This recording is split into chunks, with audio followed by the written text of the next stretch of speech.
up, y'all? Kofi Kingston here, and I would love to have a drink with Wrestling on the Rocks, depending on what that drink is, preferably non-alcoholic, you know? How's it going, Celtic Warrior Shane? Soda. I would love to have a drink with Wrestling on the Rocks. Maple syrup.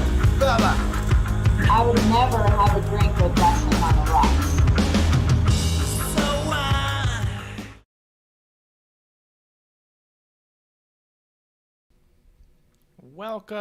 Welcome to Wrestling on the Rocks, where every show is our first show, and tonight is night 2, episode 1 of the Boozie Awards, our end of the year drunkies, as it were. Guys, I'm at Ref Marsh. We are at WOTR, the show. With me today, we've got a big group, just like last night. We like to invite back those who have made this year special as we wrap it up. So we got Miss AmandaJayne. Go ahead and say hello. Hello. We got a crybaby Klump. Hey, y'all, how you doing today? Mr. Klump doing the best that he can. We appreciate him making the time and space to be here. And joining us, special guest at JustinTime 211. Say what's up. What up? It's cool to be on here with Klump finally. That's a good point. I don't think Might not say that by the end of it. I know, Oh, that's possible. Yeah, time will tell. Yeah, well, if he starts using different voices, then... Hey. That's just how he Right talks. along with- Yeah. Yeah. Exactly. Yeah. I mean, right now I'm just gonna kind of sound like Tom Waits. Oh. That works. Yeah. Guys, how y'all doing? It's been a couple weeks, actually, because of the way it's all timed off with the holidays and with other things going on. I know Klump's been on the brink of life and death as he's been ill and kicking through. How's everyone been doing? Not bad. I just saw you like a few days ago, so. That's a good point. Yeah. I mean, aside from death, it's been decent. You know, well, hey. Well, Hey, if you're going to 2 weeks- survive, might as well be fun. Exactly. And 2 weeks ago, I had no voice, so, you know. Yeah. Hey, everyone thought I had the COVID thing. No, it was not. Sorry. Yeah, you cannot go to a doctor if you have any upper respiratory stuff, and like I've had 3 negative tests. What else could it be? Well, we want to make sure we do this too. Right on. Thanks. You just worried me. Yeah, Man, it's it's all tough. Yo, and I mean, I was even talking to my brother about it. It's like, it feels like it's such bullshit that all the symptoms for COVID are also symptoms for so many other things. Yeah. That it's made it impossible to have other things. Not that if you're sick at all, you should be going to work. But obviously, some things are better than others. And like he said, if he's got like bronchitis, they're not even talking to him about it because they're so used to COVID right now. It's hard to turn on a dime there. It just complicates everything. It makes it tough, man. Yeah. So I'm glad you're making the time. Yes. Let's start with a little something simple. A little bit of what's in your glass. Klump, what do you got there? Alka-Seltzer? I do get Alka-Seltzer, but right now I'm having just coffee. It's the first coffee I've had in a week. If you don't know, listeners, that's how sick I am. I don't drink water. I drink coffee. That's a good point. Milk with coffee in it, and I've had no coffee this week. It's a bummer. So is that glass like particularly wonderful? It's amazing. It's probably from Circle K. Yeah. Amanda, what do you got? What are you drinking? Well, since it's such a special occasion, I've got Uh-oh. sponsored, not sponsored. Yeah. Hey. All right, but okay, here's the but. So, not smart me, when I got into work, decided to put it. Oh, it's not going to hold. Let me put it in the freezer. I forgot to take it out, so I just. Well, let me see if I can spit. It's moving? Yes, Hey. because I put my portable heater in my office. Yeah. And I put it right in front of it, just for you guys. There you go. Get it, Just for get you. it moving. Awesome. Justin, what do you got? We got good old carbonated green death itself. Regular Mountain Dew. Oh, Very good.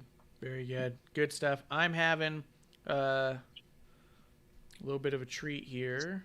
uh-oh.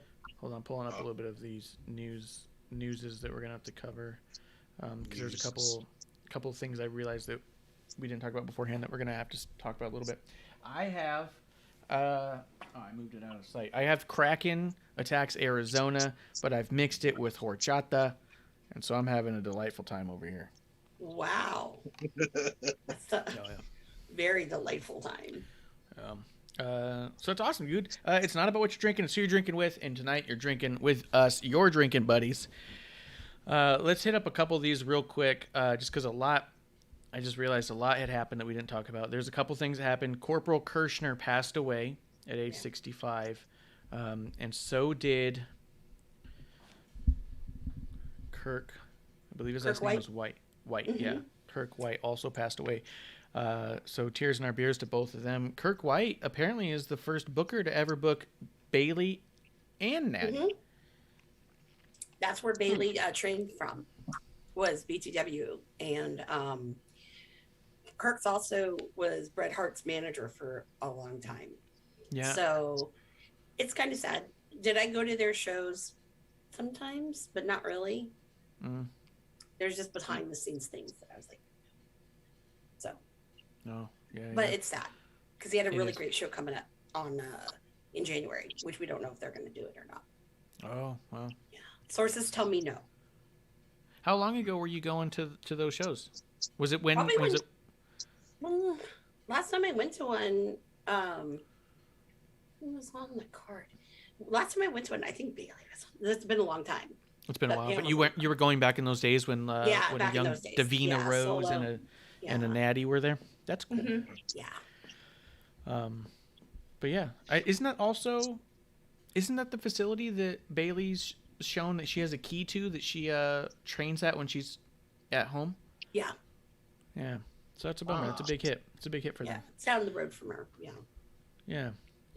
Yeah. There was that what do they call it? Chronicle on the network. And it was Bailey getting ready for her Hell in a Cell or one of her matches with Sasha, and she showed up. She walked up with a key and goes in there, and she was sweeping the ring, and she goes, "Yeah, I get to just come in here now." And yeah, so it's a big hit there, big hit. So we're sad to hear that. So tears in our beers to them. If you have any old Davina Rose signed merch, let me know. I know I don't. I've been asked before, and I don't. It's funny. Sorry, but I'm sure I know people who do. I'll ask around. It'd be sick. A couple things have come up too. Just real briefly, it looks like PCW Ultra as well as WWA 4 Pro Wrestling, they've announced cancellations in their shows. So we're starting to see a lot more cancellations. So people, if you have tickets for shows, keep up to date on what's going on with those. A lot of flare-ups are happening. A lot of shows in New York have been getting canceled no matter what the venue type is. So just keep an eye on it. Mercedes Martinez signed with AEW. Dude, that was. I thought she signed with Impact, which is crazy. Yeah, I did too. Yeah, me too. I read somewhere that it was a more limited contract than we were led to believe. So. Shit. All I know is that for their women's division, that's a really big shot in the arm. Hopefully. And I think it's going to be good because, I mean, honestly, you have 2 titles now. I just hope so because I feel like they've got a number of big shots in the arm, but I think the problem with Tony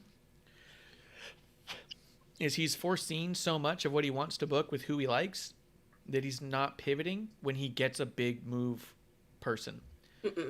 Like adding a Ruby Soho, a Thunder Rosa, a Serena Deeb, a Mercedes Martinez, any other big name you can throw in there. If you don't go that direction, it doesn't matter that they're there, that they're just making the matches kind of better. So hopefully it is a big shot in the arm because I feel like that division could use some pivoting to give it strength, let people actually build up to their spots, instead of seemingly just being granted spots. If I had to venture a criticism on why people still think the division's weak when it's clearly not a weak division, I think the booking is a little. The booking's terrible, and also what's been terrible too, because I want to mention this just because this happened, is I think the tag team bookings have been really awful this year, and now they have probably one of my favorite tag teams reformed. I knew it was going to happen. I felt it in my bones. The Briscoes. We get Red Dragon back. Oh, that's not going to Yeah. be fun. You're going to be What real is not gonna be disappointed at fun? everything. You're going to be real disappointed in what they do for the next year. Well, yeah, because it's all about Bay, but Going to be Still- surrounding Adam Cole. It's going to be surrounding the best friends. It's going to be surrounding the Young Bucks. It's not going to be probably fun for a year. but you know what? There's a lot of really good matches because I'd love to see them Santana and Ortiz. Oh, It'd be a yeah. great one. Yeah. So I mean, Run it back. Yeah. It back with FTR. If they want. oh yeah, FTR was one. I don't know for some reason. Don't ask me, but I don't know why I'm thinking Bear Country. Mm, Don't shoot the messenger. I kind of really like Bear Country. I'm not gonna lie. that could be cool. I think I they do both too. deserve credit. Go ahead, They Justin. give me weird. They give me weird like Viking Raider kind of like I know. vibes, but I like that. I don't know why. I just kind of Mhm. like them. I'm waiting for WWE to release dudes. Is that What's the the matter Viking? with you? What? What's the I don't matter watch with them. you? I don't watch the main roster. I don't know. Like is it the Viking Raiders they call themselves or whatever Yeah. war machine? War Machine. Yeah. Mhm. It's Viking Raiders. times now. Yeah. Oh well, Viking yeah. times. It's the Viking War Experience Raiders, whatever the hell you want to call No. it. No. You get a match as well as a whole roast chicken Oh and some potatoes. It's a great wow. time. And you Yeah. get like a soda and a little cup. Yes. That's Mhm. like a souvenir cup. Okay. It looks like a chalice. Oh, So, awesome. And the other thing that happened, Davey Richards signed a new deal with MLW. Also, Hammerstone extended his deal with MLW on a similar Nice. note. Davey Richards is a weird one to me because wasn't he in MLW, didn't renew his contract, and was a free agent for the last few months? Davey Richards hasn't wrestled in a few years.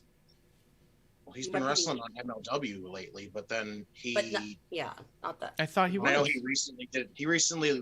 him and Eddie Edwards recently got back together on Impact. Hmm. Has Davey Richards been on Impact? I thought. American Wolves. I thought Tom Lawler and Davey Richards had a thing. Maybe Tom Lawler's the one I'm thinking who didn't resign. Yeah, you're thinking Lawler, Okay. and there's someone else too that I don't think we signed. But Lawler, I think, was one of them. He needs to go somewhere, man. He's good. He's gonna probably go to New Japan. Yeah, Yeah, he's got to go somewhere. yeah, He is their Um, current strong champion. Remember that. that's So, true. That is true. Yeah.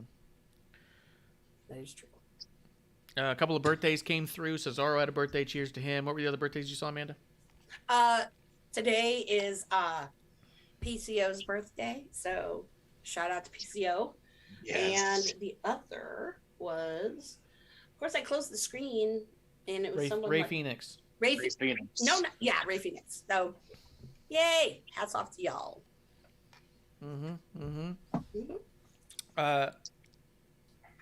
Isn't PCO not human? So does he get birthdays?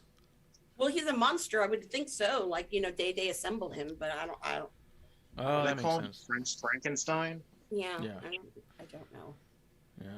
Very I don't good, know. very good. And then the last bit of news we'll hit on, just see what you guys want to talk about it. The news came out yesterday. We talked about it a little bit yesterday. But Toni Storm, the reports came through that she was gone. It was a really peculiar way that it came out. They said she's gone from the WWE. Then people said it appears that she had asked for her, was released and was granted it. And today there's a story going about that says that after she had a triple threat on the 27th. It was her versus Sasha versus Charlotte. After the match, she drove herself down to the airport, used her own money, flew herself back home, and then called up and said, "I'm not coming back," and kind of quit on the spot. It was one of those things that apparently, according to the reports and such, and who knows, a lot of this stuff we definitely take with a grain of salt, because who knows with a lot of this until word really comes out. But apparently it was a big blindsided thing, and the reaction being more or less like, look, if you really don't want to come back, then we're just going to let you out of your contract. We're not going to hold you to it, which, again, I do think that for all the things WWE gets flack for, it should be noted when they do something that's nicer than they have to do it. If someone just flies home and doesn't come back, you can hold them to their contract still. You can sue them for breach of contract. You can do a lot of stuff. For them to just say, we're just going to go ahead and let you out of your contract and go separate ways, and that is what it is, then, at least good on WWE for going about it that way. You know what I mean? If she's going through something, who knows what it is, could be family related, No one knows. She could have gotten a phone call and said, hey, something's up at home, and just goes home. It could be something else. Who knows? But if that's the way that they handled it, then kind of like, you know, not the most professional way to walk out of a job, but I've walked out of jobs in non-professional ways as well. So, They all do.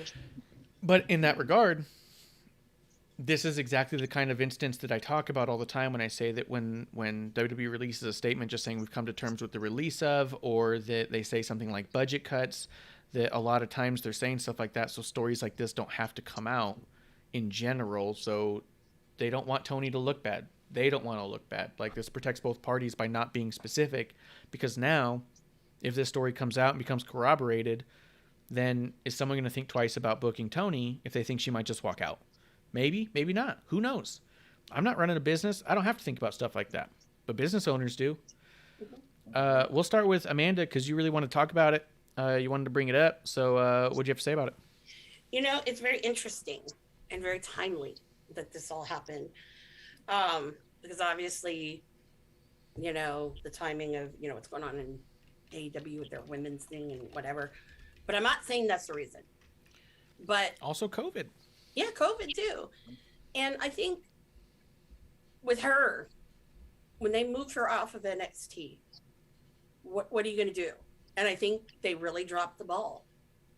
And so when you're like one of these people who is pretty, you know, these women who are pretty top tier, and you're just dropping the ball because you're working with the same people over and over again, that's frustrating.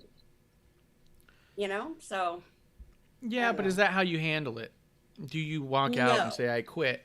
Secondly, it's as much as we have all said our piece over and over again about Charlotte Flair and what we think of everything that goes with being Charlotte Flair. Yeah. Just from a purely aesthetic look, if you're coming into the company and your first or second program is with Charlotte Flair for the SmackDown title, that's not exactly being poorly placed on the card. No. How it plays through is one thing, but the aesthetically, I'm in a program for the title with Charlotte Flair sounds like big business and sounds like investment.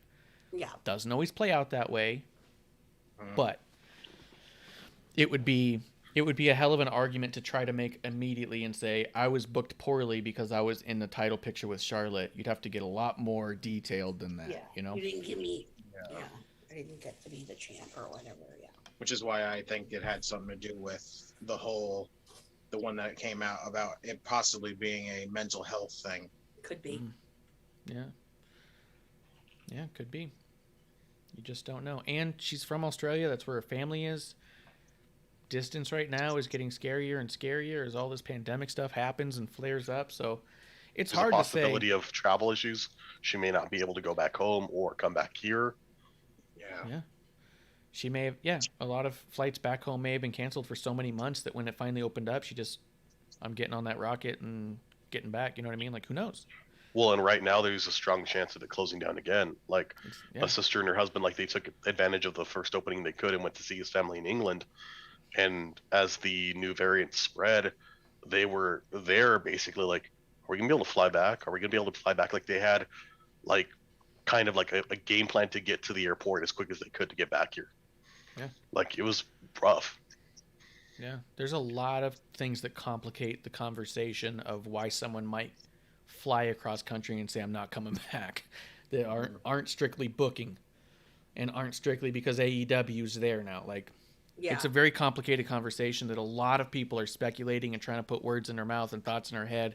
And I want to make sure that we don't do that as we speculate, just for kind of the fun of it, but also for the real concern we have for her as big fans, that we just hope everything's going for the best and that everything works out for her.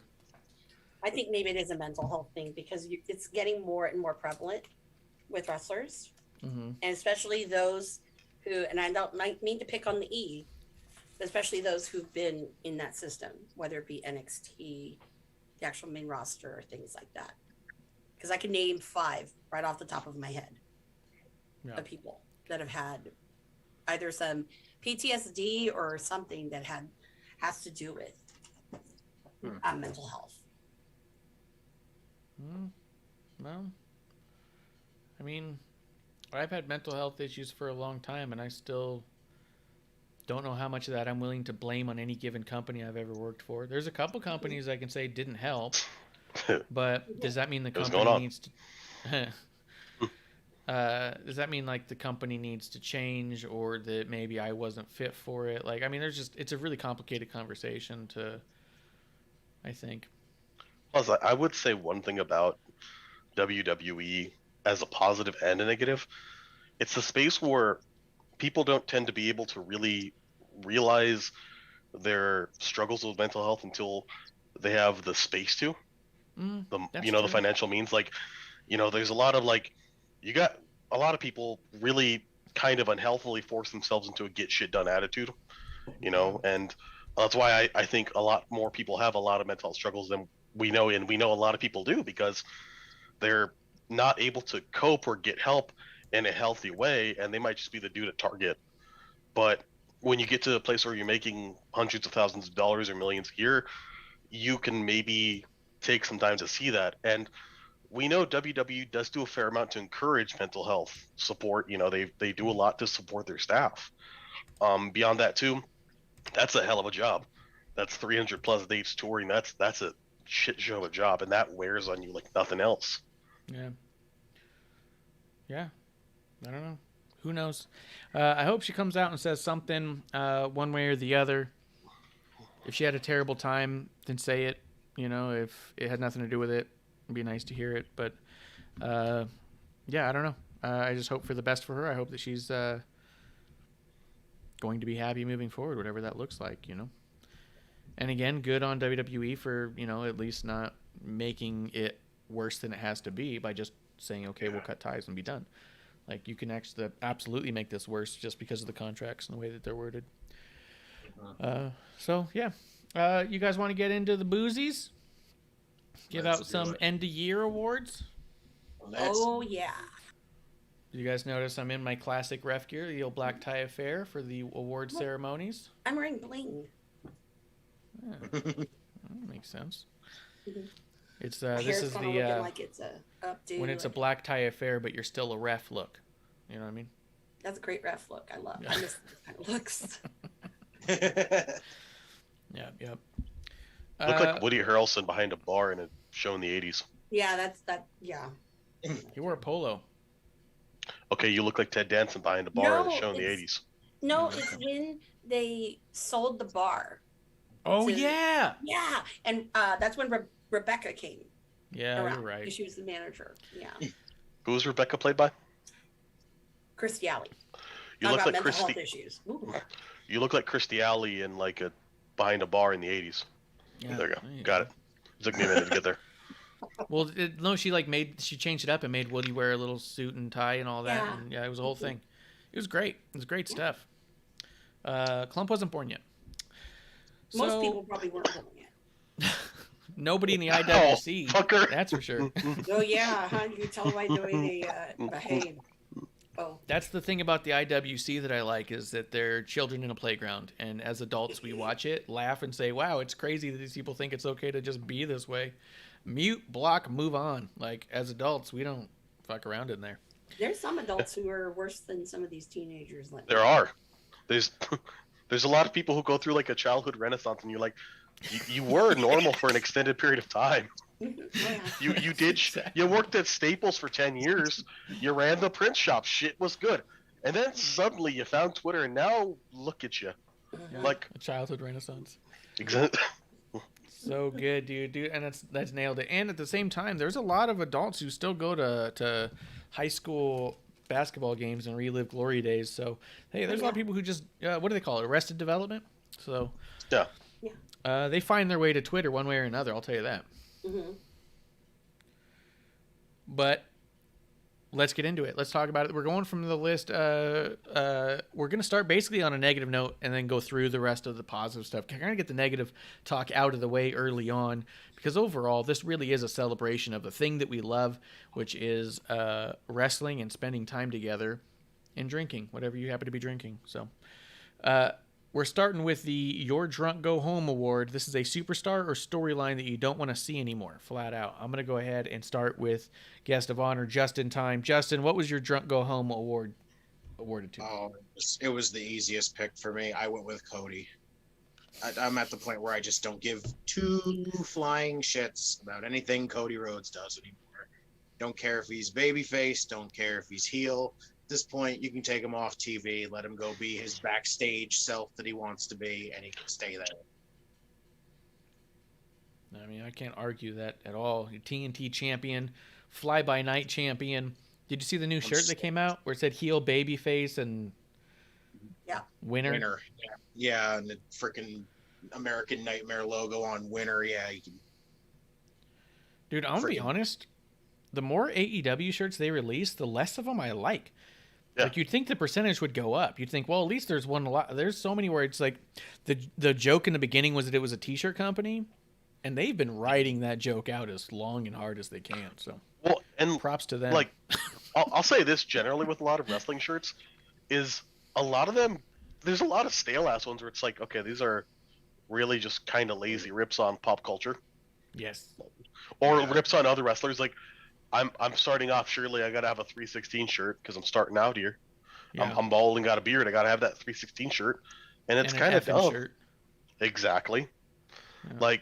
Like we can do better. And then I feel like AEW, like, in addition to a lot of areas where they need to invest some money in bringing creative people in, they need some people in fashion, because fuck yeah, this is some of these Cody shirts. There should be like an HR person who's like, no, do you need help? Do you need to talk to somebody? We have resources for you. We are not putting this on the shirt. It is insensitive, culturally inappropriate. No. Like, I don't need to go any further, Cody. No. You are not winning. No.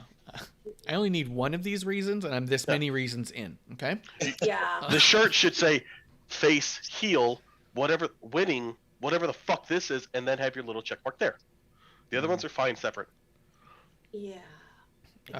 Also, I mean, let's just to not completely shit on AEW. There's a lot of WWE shirts I don't like either. I find myself liking a very specific amount. I don't have a Seth Rollins shirt, not because I've never wanted one, but strictly I've never seen a design of one that I thought that's cool. I want that one. I've looked at a lot. They are kind of derivative. A lot of shirts get really derivative. I mean, but Well, it also WWE. depends. Bailey's got a bunch of shirts I thought were done great and were really cool and funny. Seth's were bad. Like, I think it's such a crapshoot. I don't know, man. His I think focus is crossed. Seth Rollins' shirts are normally just the same fucking thing with just something else around it. It's always the SR in some different language, like different design. Different language. Dude. Yeah. And I don't typically like pictures of wrestlers on shirts. There's very few shirts I have where I actually that actually have the wrestler on it. I'm more into designs and stuff, so maybe that's part of it too. It's an easy fallback. Sorry. Scroll. He's got good shirts. I have a He's Scroll got shirt. great shirts. Oh my god. I got the one that it was the fucking Black Label shirt, Johnny Walker. So dope. That's a great shirt. It's one of my favorites. You And never then I had a go friend of into mine do one art, and if you're a Disney fan and you like the Haunted Mansion like I do, we did one with like the one of the stretching portraits. So he's sitting on the tombstone. At first we had Cody's head, then we changed our mind about that. He was like, oh, that's a little too controversial. I go, but it's fun. So it's really cool. And he's holding the umbrella instead of the rose and all that. That's funny. Really cool. That's funny. Awesome. Go ahead, Amanda. Who was your drunk go home award to? Well, I agree on some of these ones, but I have a couple that we did not mention. We haven't because gone couldn't through all of decide. them. You're only the second person, of course. I know. Christ. You shit on a lot of things. We have a lot of fiber. The Young Bucks need to get rid of that gimmick. All right, I'll just tell you right now. That was my list. I put Young Bucks in Jacket Time, but Young Bucks. There's been nothing. There's nothing about Young Bucks, just to piggyback off that I've enjoyed on any level for over 2 years. I don't enjoy their matches, their promos, their look, what they talk about. I don't enjoy their fake voices. I mean, it's not even like I hate them to boo them. They are the single most reason why I watched so little of AEW this past year. Is because I could only watch up until the Young Bucks showed up on TV, and then I'd have to turn it off. Yeah. So keep going, Amanda. MJF. Oh, you're tired of MJF? Yeah, I'm really tired of MJF. Because, okay, are you just going to let him be that ring champion for the rest, whatever. The ring can go. The ring can I'd go. be happy to get rid of the ring. But it's kind of getting old because every promo is the same promo. Yeah. If you like MJF, I'm really sorry. But I think that he's not impressive anymore. But I no, he's stale, and he doesn't really wrestle very well. But that's my opinion. So, and what else to have? Oh, I'm really sick of Tony Khan signing all these WWE people and putting them like as these big headliners on the roster when he has a lot of other people there too. Donezo with that. And DNA 2.0. Yep.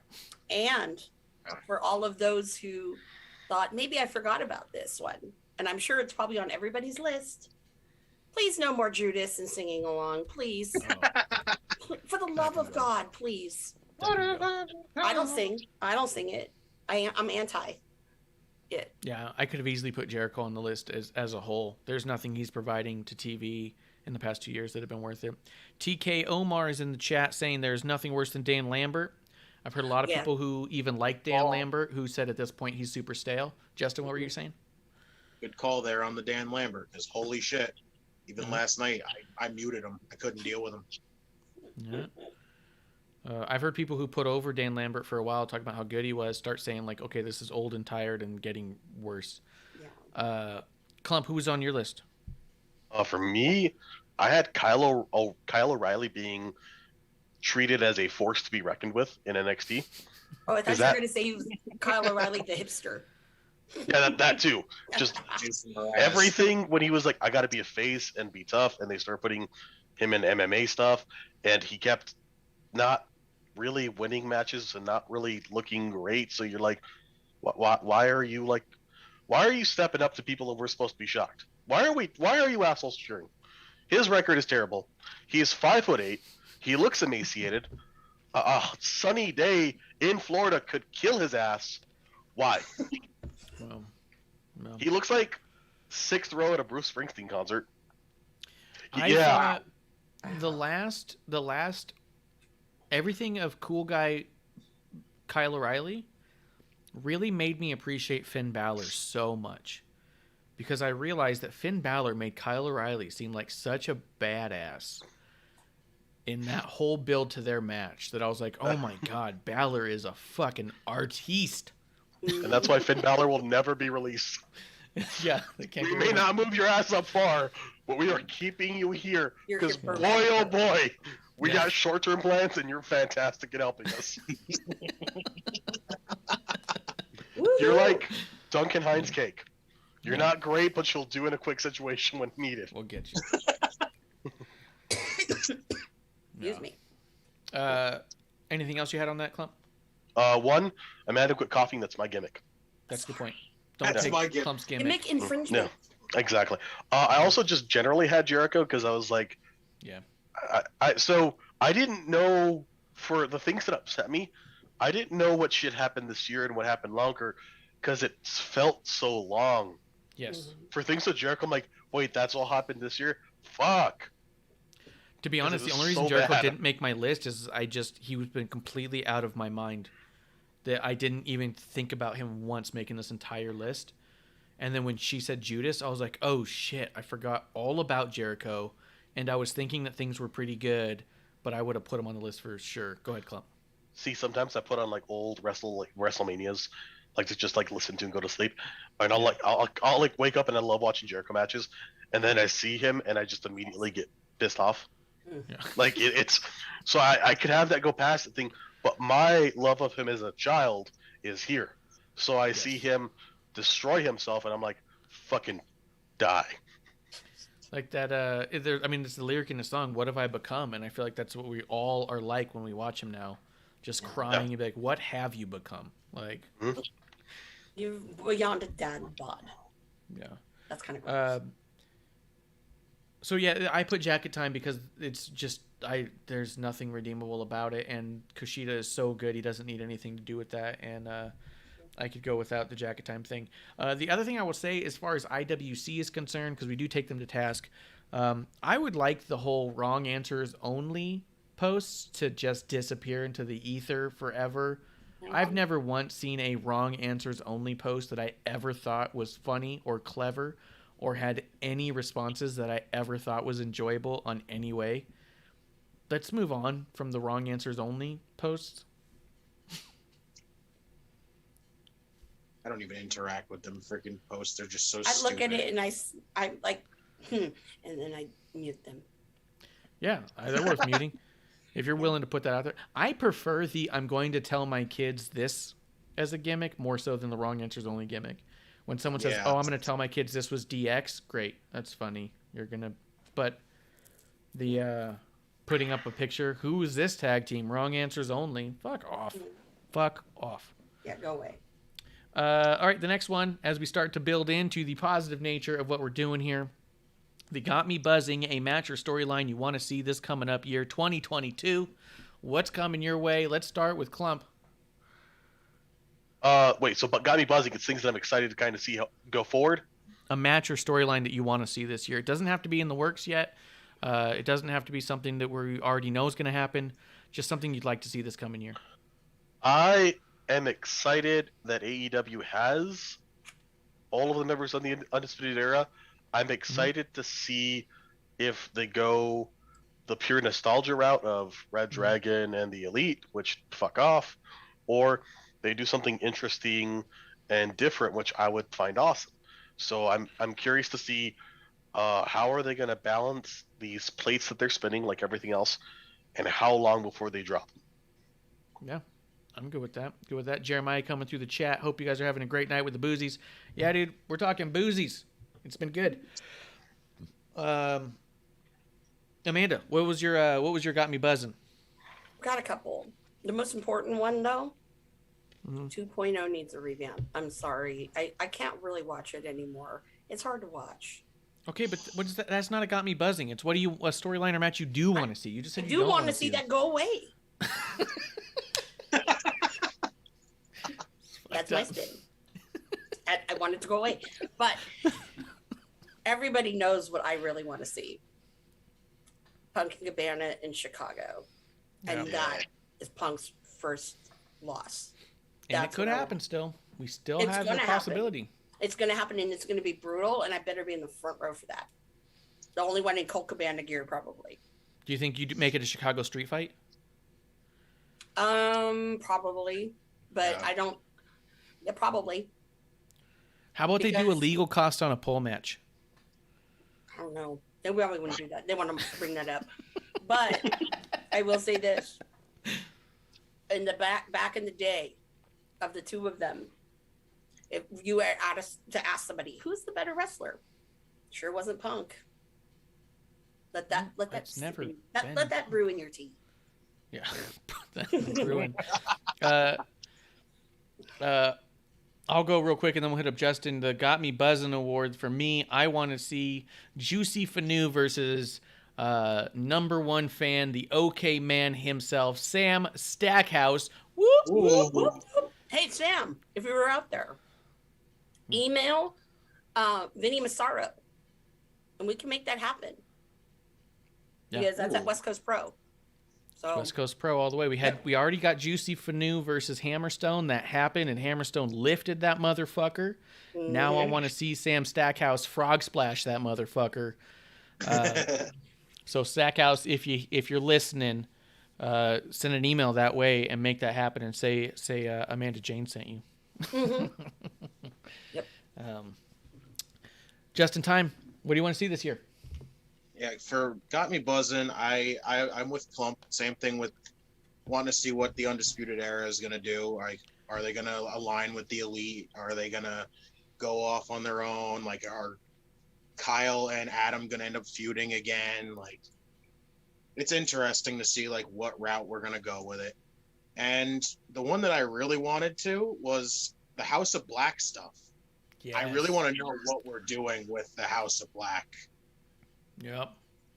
I think Brody, I think that all of the art, well, except for Lethal, because that was their boy. I think all of them have to wait until tomorrow, going to the new year. So. What is that? I don't know what that means. So they can go on to something else that was on TV like that. Their Ring of Honor contracts. Even though, yes, they say they released them, but a lot of people, they're like, they didn't really. Yeah, Matt Taven had an interview with Wrestling Inc. where he talked about that, where he was asked directly, so you're a free agent? He said, well, not technically, I'm still under contract. And he goes, yeah, but for all intents and purposes, they're letting you do whatever you want. And he goes, I really can't do whatever I want. He goes, I nobody can do wants some to stuff, see you. though. Nobody wants to see you, Matt Taven. The only one who wants to see you is the ginger girl. See, those I like him with Mike Bennett right now. The OGK is really freaking good. Yeah, especially that 'cause match it's with the Mike- Briscoes. I like that. I love that match. It's Mike carrying it. Let's go there. Yo, and shout out to Mike Bennett. I was thinking about him the other day, and every time you hear about the WWE ruining someone and destroying their career and burying them forever and making them unmarketable, I just think about Mike Bennett and the success that he's had. And if anyone was given more effort to ruin the life of, it was Mike Bennett, man. They did everything they could to destroy everything about him and his credibility, and he came out the other side like, yeah, but try me, and everyone said, oh shit, never mind. You know what I mean? Like, he's the real deal. Okay, so shout out to Mike Bennett for not letting literally anything stop him and proving that it's within you to decide if it's going to destroy you or not. So shout out to Mike Bennett. All right, well, let's keep it moving. I'm going to go ahead and start out with Justin. This is the Give Them a Chance Award. Somebody you want to see get a bigger push this coming up year. Who do you got, Justin? I have got two. We've got Ricky Starks. Please. Boo. I'm serious. I want to see Ricky do something. Come on. It'd be nice to actually see him get a chance. Backstage guy, and that's it. Come on. That was one of my other got me buzzing with when he leaves Team Taz. Because I have a feeling they're all going to gang up on him. And Hook's going to beat the shit out of him. God bless him. Hook. Yeah, it's for me, it's Ricky and it's Malachi Black. Just after the whole bullshit with Cody, still seems like he's doing nothing of fucking importance whatsoever. This whole assaulting the Varsity Blondes thing. That was funny. I'll pass. That was a step down for sure. Yeah, let's see something good or meaningful from him this year. Well, that's what I was talking about before with Tony Khan. I think that's the problem with Tony's short-sighted, maybe not even short-sighted, but what do you call that? Tunnel vision. Mm-hmm. Yeah. On what he wants and what he sees, that he's also not utilizing talent to their potential. And I think you can easily point to an Andrade and an Aleister Black in those scenarios where they're not even used in matches on TV. You can use those guys to make matches on TV exciting. Andrade's had 3 matches on TV since he's been there. It's one of those things where Aleister Black is underutilized only by virtue of not being a part of Tony's tunnel vision he's had for years. You know what I mean? Like, I do wonder, though, with Aleister Black's freedom of creative, if he's going to put himself in a situation where he becomes unusable because he's made himself so strong and Tony just let it happen and didn't do anything about it. You know what I mean? Oof. Because the whole face paint thing, the eyeball thing, is him being taken over by this greater power, this darker entity, and the bigger it gets, the more powerful he becomes. If he ends up coming out being like, yeah, I'm pretty much unbeatable and unstoppable now, so I guess I should be going for the title, what happens when Tony's like, you're not even in the next 3 years title picture, because that's not how I wrote it 2 years ago. Yeah. You know what I mean? Like, they need to, if they're going to do that, they need to work on consistent stories where they push people without, like, them having to be around the title, which they clearly can't do. I would fucking love, I would love if he kept building this higher power up, and then it was Vince McMahon. Like, we have Dick, the biggest demon of them all, the darkest entity in the history of wrestling. But at the same time, AEW's already tried to tread that water. The Exalted one, Brody Lee, was supposed to be a Vince McMahon gimmick. You also got Sean Spears, the chairman. Like, they're trying to get every avenue they can of Vince McMahon.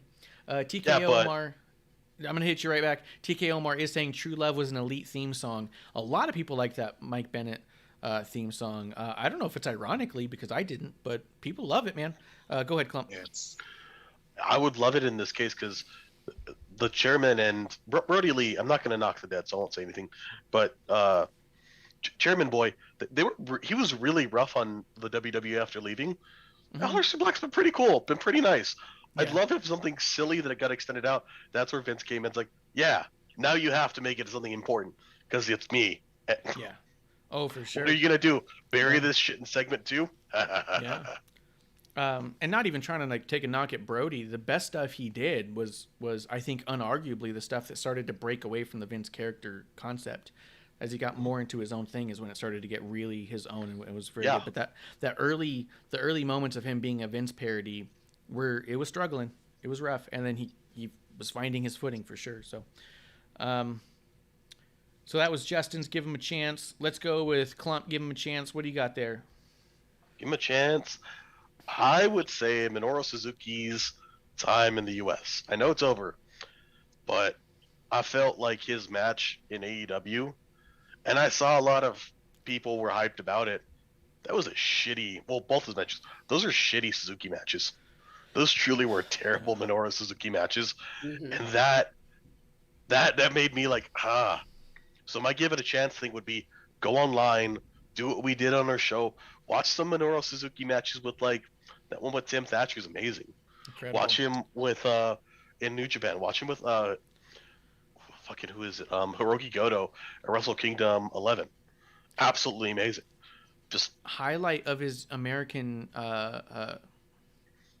tour was Bloodsport 7. His match with Chris Dickinson might have been the best match he had in this whole time he was in America. No, I'll argue with that one. Sure, go ahead. Argue all you want. That's one of them. You could but be wrong.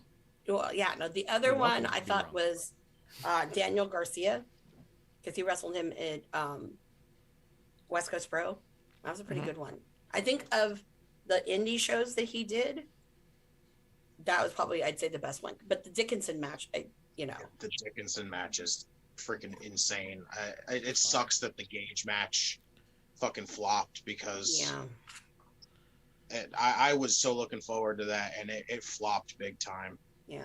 Yeah, I went to both. I was actually in the audience for the Bloodsport and the GCW Gage match. And I remember you talking about that you couldn't see the match because the crowd got all engulfed, and I watched it that night, and it was disappointing because you watch Suzuki just sit in the corner and just watch Gage set up a door, and he just stands there in the corner watching him put up the door. Yeah, and I'm like, oh, this is not good. Yeah. Yep. Sports Beard is in the chat saying, I can't stay, but Justin is right, and he fucking wins tonight. So you won, Justin. He just starts running around in his house. Circles and shit. Doing old Jack Swagger victory lap. Yeah, exactly. But when I looked back on it too, Bloodsport was the one where I just wasn't positive if I was going to see, because I'd heard of Chris Dickinson, obviously. I hadn't seen a ton of his work. I'd never thought he was bad, but I just wasn't. It didn't excite me just seeing it on paper because I wasn't too familiar with either of them. But I was definitely going for Nick Gage and Suzuki and thought, you know what, fuck it, I'll go see both. At the end of that weekend, I thought, thank God I saw Chris Dickinson and Suzuki, because that was killer. So that's one that I'd be happy to buy that pay-per-view and go over to Klump's, have a cigar, and rewatch it with him. So I'll fly down because that sounds like it was good stuff. It was great. Awesome match. Yeah. Amanda, what was your give him a chance? Oh, and Sports Beard says I have to send the belt to Justin now. Oh. Yeah, because I was holding up the belt last time, so I have to. I'll just grab a belt. Figure out logistics. Well, there's a lot of them that are out there. There we go. I'd love to see. We've talked about this one before, but it's like seeing people like Fatu and Hammerstone. I mean, they need to be on another level. Yes. They're great, And the other one, who I don't think a lot of people know, but he's actually caught my eye in the last 4 months. And he actually has, well, I'm preluding to this. He was in one of the best matches, I think, of this year that I loved, is a guy named Kevin Blackwood. He's from New York, kind of tattooed up. He's part of Bola. Mm-hmm. Doing Bola for the first time. So we were talking to him. I remember the first time I ever saw him wrestle, he was really unnoticeable in a battle royal. And I'm like, okay, this guy's got tattoos. They're trying to be like Zicky Dice or someone annoying. Oh. But no, he is actually a great technical wrestler. And not only that too, but what I do like, and I'm glad it's kind of moving away from flippy shit, is seeing people that are mixing that kind of strong style and the technical with it. So he's definitely one I'd love to see get a good push. But having him on Bola is going to be great. So shouts to that Bola lineup, because holy shit, that is freaking stacked. mm-hmm. I'm going Buddy Matthews. Please win. I will. I'm hopefully going. Been the last 3, so yeah. So hopefully, fingers are crossed. I'm gonna find any way to watch it. That's all I know. Well, unfortunately, pre-order the DVDs. Shit. I know. Sorry. Because when you film, we're us regulars are very sensitive to that, and we out people, and they can never come back. That's funny. So yeah. In the chat real quick, Miss AmandaJayne, I think this one's to you. It says, next time you're at West Coast Pro, tell Vinny Masiro I said hello. That's coming from Thunder Rosa. Yeah, I will. Thunder. I will. I love her last match you had With over there Jade? with Faye. With Jade Cargill? Or the last No. match at West Coast? Thunder Rosa had a match with Faye Jackson. Ooh. When was that? At West What? Coast, right? Yeah. Yeah, she just had a match with Jade Cargill last night. She came out with the X23 gear. Sick. Oh yeah, I saw that. Mm-hmm. That gear was sick. That was sick. Yeah. But I'll tell Vinny you say hello. Yep. And so if Sam Stackhouse, if you're still listening, so Thunder Rosa also endorses Vinny Masiro as the guy. For me, actually, I was going to say real quick, thank you to Justin for keeping that rolling. I stepped away for a second, and Amanda cuts mid-sentence like she was just going to wait it out. I was like, come on, just talk another minute. For my Give Him a Chance, I got LA Knight. I feel like we did not get enough LA Knight this year. I feel like he's so good and being underutilized.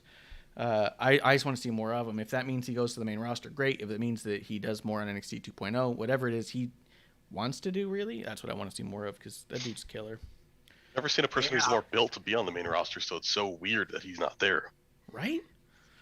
Him and Karrion Kross both is just kind of like, I don't understand how they just didn't end up on the main roster immediately. They're just so they seem built for it.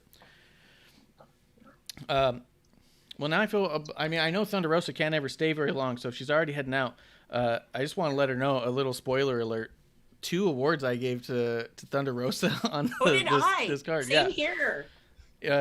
I gave her the Dress to Impress Best Gear, and I gave her the Female Superstar of the Year award. Same here. Yeah, because what she's doing for the female wrestling outside of like the WWE is fucking phenomenal. What she does with Mission Pro, all your favorites matches that she's having with them, it's her match that they're having with them. You know what I mean? So, everything that Thunder Rosa is doing for the women in wrestling. So she ended up winning it twice. I just want to let her know if she's still in and leaving. I just want her to best gear that we had for, I mean, that goes for anything on the Indies, NXT, and AEW. Her gear's fucking next level. Yeah. Did you want to say which ones you gave her to? Yeah, I did the Female Wrestler of the Year. And then one of the things that I did was, when you're looking at like charity work or whatever, I don't want to call it charity, but to be honest, like pushing the women's wrestling and the way that it happens with Mission Pro. I mean, that's just like phenomenal. And the other thing too, just making that a space that it is. Yeah. Oh yeah. The other thing we don't see, but I saw it a couple of times on little vignettes or whatever, is she does a lot for the Hispanic community when AEW is in certain towns.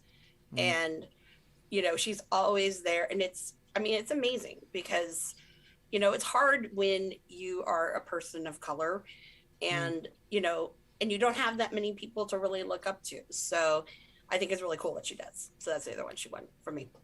My girlfriend is Latina. She's Mexican, from Southern California. The first time she saw Thunder Rosa and saw the face paint, our house has got a ton of Sugar Skull stuff all around it. That's one of the things, like, if you wanted to surprise producer lady with something that she's going to love and you don't have to think twice about it, if it's got a Sugar Skull on it, she's going to love it. First time she saw Thunder Rosa, she was like, oh my God. and that was it. It was like anything she does, she's got to see it, because just even seeing that level of representation was enough to captivate. Yeah. So My next tattoos, I'm finally getting my wrestling tattoos. are you? But I'm picking a spin on it to be a little girly. I'm taking Sanrio characters and turning them into some of my favorite wrestlers. And That's I've what I not was thinking. decided. Yeah, I haven't decided what I want to, who Thunder Rosa is going to end up being. So we shall see. That's a good question. There's a good cast there. I mean, you can always go classic, but we'll keep it moving. Let's see. Oh, Thunder Rosa's in the chat. She does say, "Been listening the whole time while I clean my house. Thanks for the awards. Much love." Oh, cool. Yeah, a little background something. We'll keep it moving though. So the next one we had was "Sorry to See You Go." The person cut you're going to miss the most. I'm gonna go ahead and start with Amanda on this one. Amanda. Well, one that I really was kind of disappointed with was Shane Strickland and Hit Row. Oh, yeah. Yeah, I mean, I was kind of getting really into them, and then all of a sudden, boom. And Swerve is so good. He's incredible. I mean, how can you get rid of him and keep, I don't want to be negative, and keep some other people who are, whatever. Yeah, that's a tough Don't get it. conversation But right now. he's definitely one that I'm sad that they got rid of him. So, but wherever he ends up going, he's going to be great. And I'm hoping that his first match back is at Defy, because that's the man that's his house that he built. So Yeah. I hope. Yeah, the watch along we did with him and Ricky Starks was still one of my favorite watch alongs we did. That was a huge. That was a great match. And what a cool, like, I mean, at the time it was such a dream match, but now we could run it back. Yeah. So, Justin, what was your sorry to see him go? I've got a nice little chunk of them right now. Hit Row was definitely one of them. Yeah. Bronson Reed. Yeah. I know he's doing great things right now. He's got a nice match. He's got an insane matchup coming up for Impact. He's working New Japan, which is awesome. But it sucks to see him He's doing in NXT. Bola. I'm so excited. He's doing Bola too. Yeah, that's incredible. Yeah. And But he's the type of dude, you just want him to have like a full-on contract. You just want him to know that he's set. Like, I just want to know that you can do what you want to do and have the money you need to do it. Oh, yeah. Ember Moon was my other one. Oh, yeah. Seeing her was That was really a gut punch. shitty. That one sucked. On mine, I put Frankie Monet, just because so much excitement and hype about her coming in from our side even, and it just was just nothing clicked, nothing hit, and it was just a struggle. And then when it was cut, it felt like, man, we didn't even give it a second try. Like, it was just a total bummer. She's so talented, so good, and it just didn't work in NXT, which can happen. It's just one of those bummers where I just wish that it had worked out on at all. But, it is what it is. And I'm hoping to see her soon do some other stuff. She'd done those movies. She did the movie with her husband. Oh, was it the Bounty Hunter one? She was not in Boone Bounty Hunter. She was. She helped him with it. I don't think she was in it. She helped him with it. She was not in And then she was in a different movie. Yeah. So, but Klump, what was your sorry to see you go? The person you're cut that you're missing most? I had a list, but you guys knocked out quite a few. I'll do Keith Lee, Mia Yim, but most of all, Bray Wyatt. Wow. Yeah. Because that one, I've never seen somebody be so creative in wrestling and throw like such a weird gimmick that seems so cartoony and silly, but make it work. Yeah. And work in such a dark way. And then before it went to the pandemic, they were doing great with him. I love the way they shut down lights. I love the way that they built him up. I feel like the one criticism I have is they built him up too rapidly and he became this like otherworldly force, which is great when you don't have to do your production around 20,000 people. Yeah. So it kind of left him in a weird spot. But I know that if they let him come back, or anywhere he goes with the creativity, freedom that he has, he'll do amazing things. So I'm excited to see where he goes. But that, I think, was the most devastating cut to WWE. Yeah, he's one of those people who you can just tell from a very realistic, non-biased opinion. he's just an absolute actual genius in a creative space. So giving him the creative freedom, whatever that is, Hollywood or otherwise, or wrestling or otherwise, I just don't see how a guy with that kind of mind can fail if he puts his mind to a thing. And the fact that he requested his release is I don't know. It's one of the reasons why I wasn't sure if... I mean, we talked about him yesterday on the night one. I obviously didn't bring him up on this one because I'm trying to focus more on the AEW NXT world. But I'm glad you brought it up. No. But I'm glad you brought it up because, like I said, if there was something that was impactful and meaningful to you guys on the main roster, bring it up. And this is exactly that kind of example. Knowing that's what he wanted, it's one of those tough things to swallow as a fan, because it's like, well, he requested his release, makes you immediately go like, oh, I don't want to feel bad he's gone then because he got what he wanted.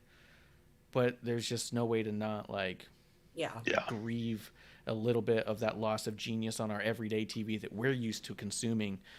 Whatever that is now, he's going to be the type though that you're going to need to search it out because it's going to be worth it when you do, you know?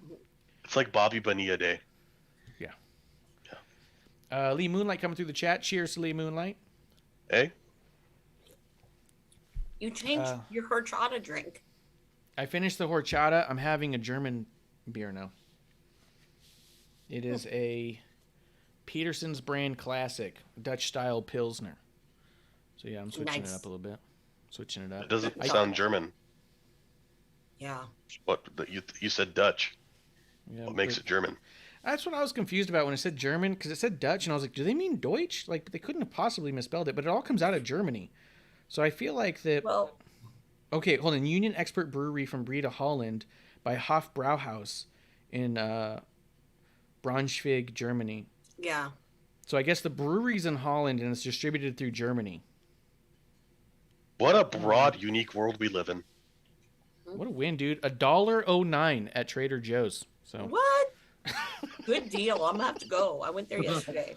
I feel like there's such a weird crapshoot if you don't know if you're gonna get the same thing twice, and every time they get something, you go, "How did you get this even?" Yeah. And they go like, "We'll give it to you for free," basically. The crapshoot I run into is the fight with like a group of 20 coworkers for these fucking ice cream sandwiches that everyone wants, and we all go to the same Trader Joe's. Oh, that's rough. Yeah, that's rough. Let me know if there's anybody's tires you need me to let loose. Oh, your favorite person's. All of them. Shut them down. All right, let's keep it moving. Sorry to see you goes. We're going to go back to Dress to Impressed. I already said mine. Best gear, I think. Again, this is my list outside of WWE main roster. But even so, like I felt like Thunder Rosa was an easy pick for me as far as some of the most impressive gear and creative gear that I see regularly. Thematic. But I think even if I were to do one that included WWE, she'd be hard to take off that list in general. So that was mine. I'd already said it, so we'll keep it moving. We'll go to Justin. Who was your best gear? I actually did put Thunder as one. Her gear's always been phenomenal. And then I went with a men's side, and I went with Johnny Gargano. Gargano's hard to argue. Yeah. I've always loved Johnny's ring gear. He always has like that creative ring gear, it seems like, and I love it. And I'd almost argue that if Gargano's on there, you should almost say Gargano and Candice, because they've both done a really good job keeping their stuff thematic and doing a very good job on it. For me, the only reason I didn't put a Gargano, because even Kev brought up Gargano last night, too much cosplay gear gets a little bit on my nerves. I like it sprinkled in, but when it's too much too often, for me personally, I start to lose a little interest. Outside of New Day, who seems to do it all the time, but it's always like these crazy homage in their style. It's not as strict of a cosplay as more of an interpretation of a fandom. Yeah, that's exactly what it is. Wow, see? That's what Klump brings to the show. He gets my liberal brain. Arts degree, homie. Liberal arts degree. And a shit ton of cold medicine. Yeah. What's going on, homies? Even when you're not sick, we're going to put some cold medicine in you. That's exactly what it is. It's not strict. From our last job. Oh, yeah. Literally the sickest I've ever been in my entire life. I'm working. It's busy. You know how it is. And I have Vicky come up and say, "You're doing absolutely amazing." And the only thing I looked at her and said is, I feel like I'm gonna die. And she was like, but you're doing great. It's because I'm just focused on getting shit done and leaving. I know she's not there anymore, from what I know, and I won't be too specific. But we had a girl there when I was working there, Sage. Anytime I was doing anything and got to the point where I was all like, ugh, she would just turn around. No matter what was happening, she would just pop up out of nowhere. She goes, "You're doing great, sweetie." Like, walk out. I'm like, okay. Yo, she's such a good. She's a bright light. Yes, and a homie. I was also like in that moment of sickness that day. I threw up in a phone. Yeah. Oh. Yeah. Covered for me. Did the swap, and I was like, "Hey, I'm leaving," and didn't say it to anything. I've shared this story more than she has. I'm like, yeah. That's funny. No, she's good. She is good. She's a real one. Spinner Fox in the chat saying, "What up? What up? What up, dude? We're just giving out our Boozie Awards end of the year highlight reel. Basically, is where we're at." Klump, we'll throw it back to you. What was your dress to and best gear of the year? Okay, so I've been doing a silly and a real one. So my real one's Tommaso Ciampa. Tommaso Ciampa, yeah, his gear isn't as adventurous as Gargano's, but to me, it's always like Stone Cold Steve Austin. Stone Cold Steve Austin didn't have to wear anything other than black trunks for you to be like, ah, fuck, he looks scary. He's coming out there. Like that worked. He didn't have to be explorative. So Tommaso Ciampa coming out in these weird camo leggings all the time, yeah, always like it fits you. You look frightening and amazing. My and the silly way he one was able to tie in the War of God thing, or God of War, the way he tied it in, it didn't look weird in cosplay. It looked badass. 100%. You know what I mean? I think that there's a balance there because, again, even a shout out to Thunder Rosa from before. She did the X-23, which was kind of a cosplay thing, but that's a little atypical of her. She doesn't always go that route, which makes those little things a highlight. Yeah. There's a balance of looking too much like something and just looking like you're wearing a Party City costume and making it work with your character. And he definitely did that, and she did as well. Keep going, Klump. Also, all of the Elite Boys for wearing them awesome fake Jordans and employing thousands upon thousands of people by increasing an interest in fake Yeezys, fake J's. We've sold so many, and I got some here to show you right now. Oh, just because I got my lounge user. Sold so many. I'm waiting for them to come out with these. Peace, love, and basketball. Up tempos. Sell them like crazy. You can pay $170, but you can get them on Wish for probably like $20. Yeah. But I'm waiting for them to come out. Just Dior's. Yeah, those fake Dior's. So your watch guy, doesn't sell fake shoes? They're very specialized. They're vertically integrated companies. Okay. Yes.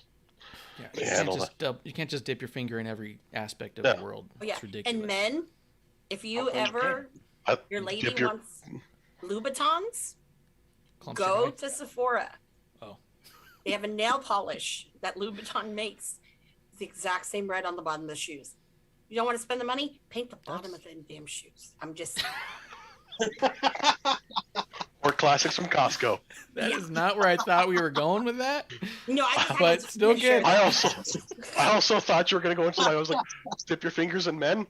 You might want to get to know them a little bit better, but okay. No. I just thought like, hey, you could get away with giving her a Louis Vuitton thing if look, I got you Louis Vuitton, and I'm not wrong. It's the nail polish though.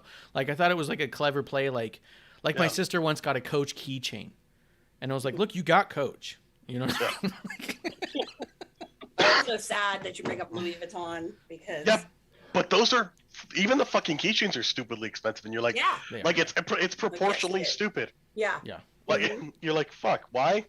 Like, and even more, so you're like, this isn't. Well, they tell you, oh, it's palladium. Why the fuck would you make a key ring out of palladium?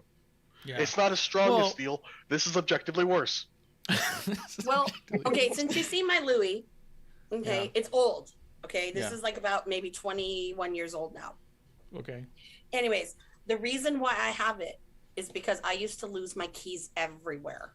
And they were on a lanyard. I mean, how do you lose keys on a lanyard, right? It sounds like you're losing everything right now. Exactly. Yep. So I said to myself, what would be a good idea, a good solution? The solution was I'm going to pay an obnoxious amount, which back then it was $150. Yep. for a keychain, and I will never lose it because why? I spent so much goddamn money on a keychain. Yeah. I'm an idiot. So, Yeah. and I've never lost them since. Well, that's clever, but people still lose their cell phones. Let's see, in the chat real quick, Splinter Fox says, best gear, Penta Jr., best attire. He's got some cool stuff. Yeah, he's got cool stuff. Yeah, I wouldn't argue that. Especially. Yeah. Man, I forgot. I was going to spin something on with Klump said, but I don't know now. So I'm going to move it on to Justin. Justin, what was your best gear? Oh, wait, you already did yours. You said Thunder Rosa and Johnny Gargano. Amanda, did you say your gear? You didn't say your gear. No. Go ahead. Although Real quick, can I throw something out real quick? Oh, yeah. Just for you, Amanda. Mhm. So pretty much the same thing as what you have right now on Louis. It is $290. Ooh, Oh, wow. almost They- double. Yeah. I have the 6 key ring because there's a 4 and a 6, I think. Wait, no. You have it in the monogram too, so it's even more expensive because that's Oh yeah, Oh. yeah. Thank you, Mark. Mark Jacobs. I think Mark Jacobs is the creative director. There you go. Ever since he's come out, everything's like $3,000, $4,000, $5,000. I'm like, what? No. So if they ever do a Sanrio collab, which I'm sure is going to happen, I'm going to be poor. I'm just saying, or I might be in jail because I'm robbing a bank. But Follow me on Twitter, guys, and we'll find out some ways to get you into some. Yeah, we'll figure it out. Amanda, what was your Decidedly best gear? Best gear of the year. okay, I've got a male and a female, and obviously we love Thunder Rosa, so I'm not doing that. But my female is Britt Baker, DM. Boo. Hear me out, okay?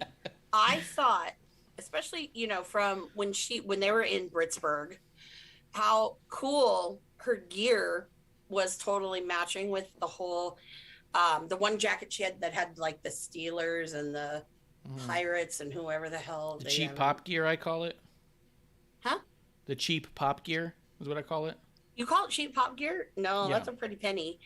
But You go into a city with their logo on it. Like when Sami Zayn wore a Knicks jersey in the MSG, it was for the cheap pop. It wasn't because he was from the New York. she obviously she's from there and it's a big deal.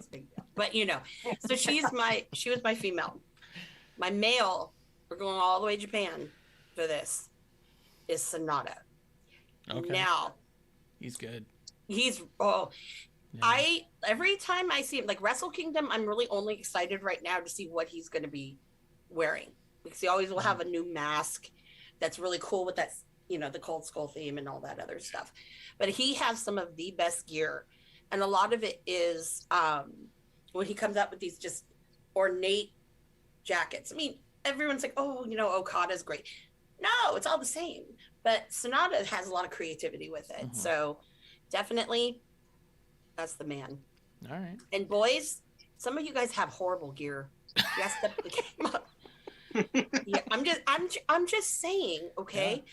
There's tons of people, like, if you don't look good in the trunks, pants are fine and acceptable. It's all good. Okay. I always preferred, even as a kid, I preferred like the pants look. I mean, when I think of like some of my favorite gear, it was like Owen Hart, Bret Hart, Jerry Lawler. None of them wore those like tights, Yeah. I always thought that Stone Cold looked really bland, even in his trunks. Like I never thought it looked cool. You know what I mean? Yeah, The Like, Rock's kind of bland in his. The Rock, yeah. I didn't care much about The Rock's gear at the time. Like when you look back on it now, you go, oh, okay. I do think it's clever that The Rock had to cut out the back of his boots to make room for his calves because the guy's a beast. But it is what it is. I didn't know that. But I always like the pants look.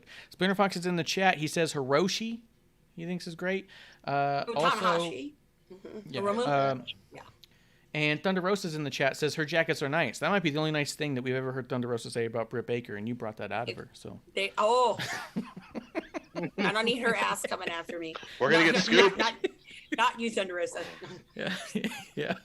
I mean, I had to give her some kind of award, Yeah. Best dress, Imagine you're front row on a show and Thunder Rosa walks over and goes, "Who's best dressed right now?" I mean, just whatever you want. I don't want to fight here. It's all good. I love her. She has actually some tribute Selena costume that she wears, which I love. It's one of my favorites that she does. Yeah. Oh, absolutely. Mhm.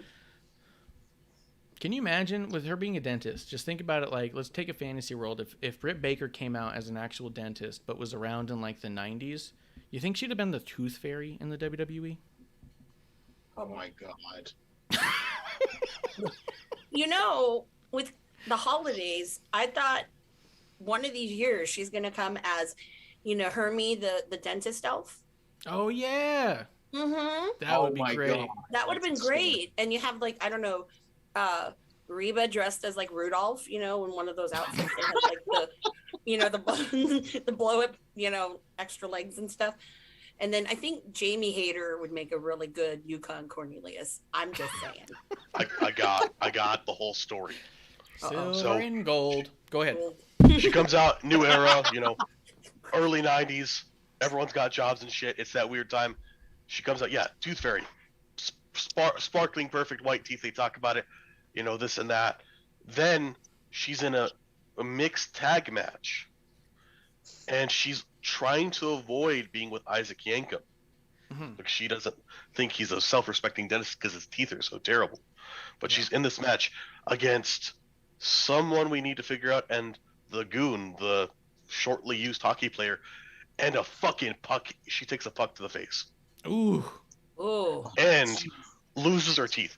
Then she comes out with the, Isaac Yankem fixes her, and she's got these gnarly fucking, rat teeth, prosthetic she's got in.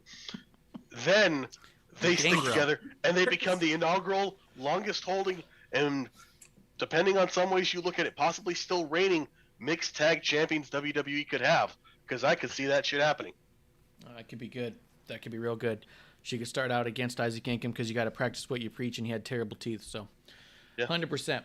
Moving along a little bit. In the chat, we got Splinter Fox. He goes, wait. Thunder's in the chat right now. He goes, shut the front door. And he goes, hi, Thunder. I love you. Vlogs and taco vlogs.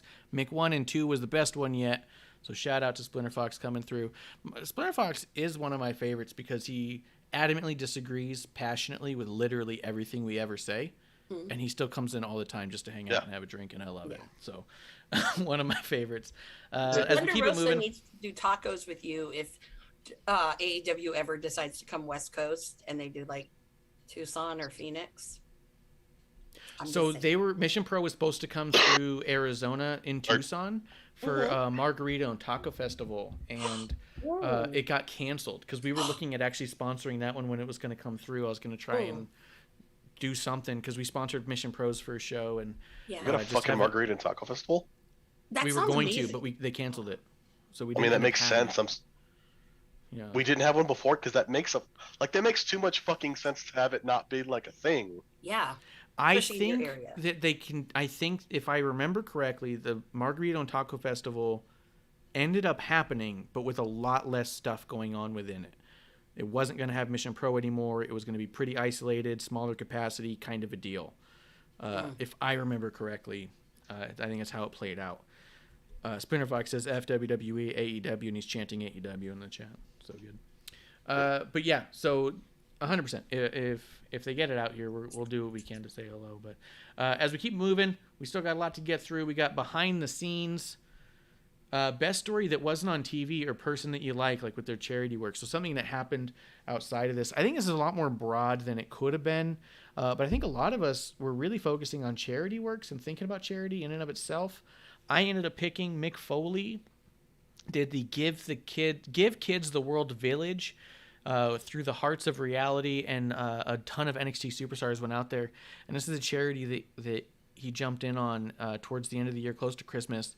It has, if I remember correctly reading it, and I encourage people to look into it on their own because I don't remember much often correctly. But if I remember correctly, part of it is that they open up a chunk of Disneyland to the kids exclusively as kind of a Make-A-Wish sort of deal, where they're able to have part of the park on their own to themselves, and that's kind of Give the Kids the World, which is pretty cool. And a bunch of NXT superstars were involved in it, and it just was an awesome thing that they did. But moving through that, let's go to Justin. What did you have for the behind-the-scenes story, charity work or otherwise? I got AEW donating $100,000 to Safe Alliance. Oh, that's cool. It was the providing hope for and healing to domestic violence and sexual assault survivors. Was there a Cody shirt for that lion thing? Okay. Well, we know every on. charity they do, he always has a shirt. He's got a shirt, but That was around Fight for the Fallen time this year. okay. So, and then they had the shirt where they did they were doing like donations from the shirt, like purchases from the shirt donated to them as well. And I thought that was really freaking cool. So I am so simple that at first I was like, oh, that's sweet. They're protecting endangered lions. And then you kept going, and I thought, oh, this is actually better than saving the lions. I'm just so simple-minded. I would see, like, if I just saw the Save the Lions thing, I'll donate to that in a heartbeat. And then someone would tell me what they do, and I go, I did not know that was. I'm not against having donated, but that was not what I thought I was donating. Let's shoot over to Klump. Klump, what did you have? Now I feel bad because I'm all shit on Tony Khan. Oh my god. Mine was Tony Khan trying, and that is the operative word here, to hold the ropes at a recent house show for David Crockett. Because he tries. Yeah. He's a wee guy. I appreciate the effort, but he kind of bounced, and I was like, "Fuck, man." Like, I get what you're trying to do, but you need, if you're not like built like the people you hire, you need to look like me to do that.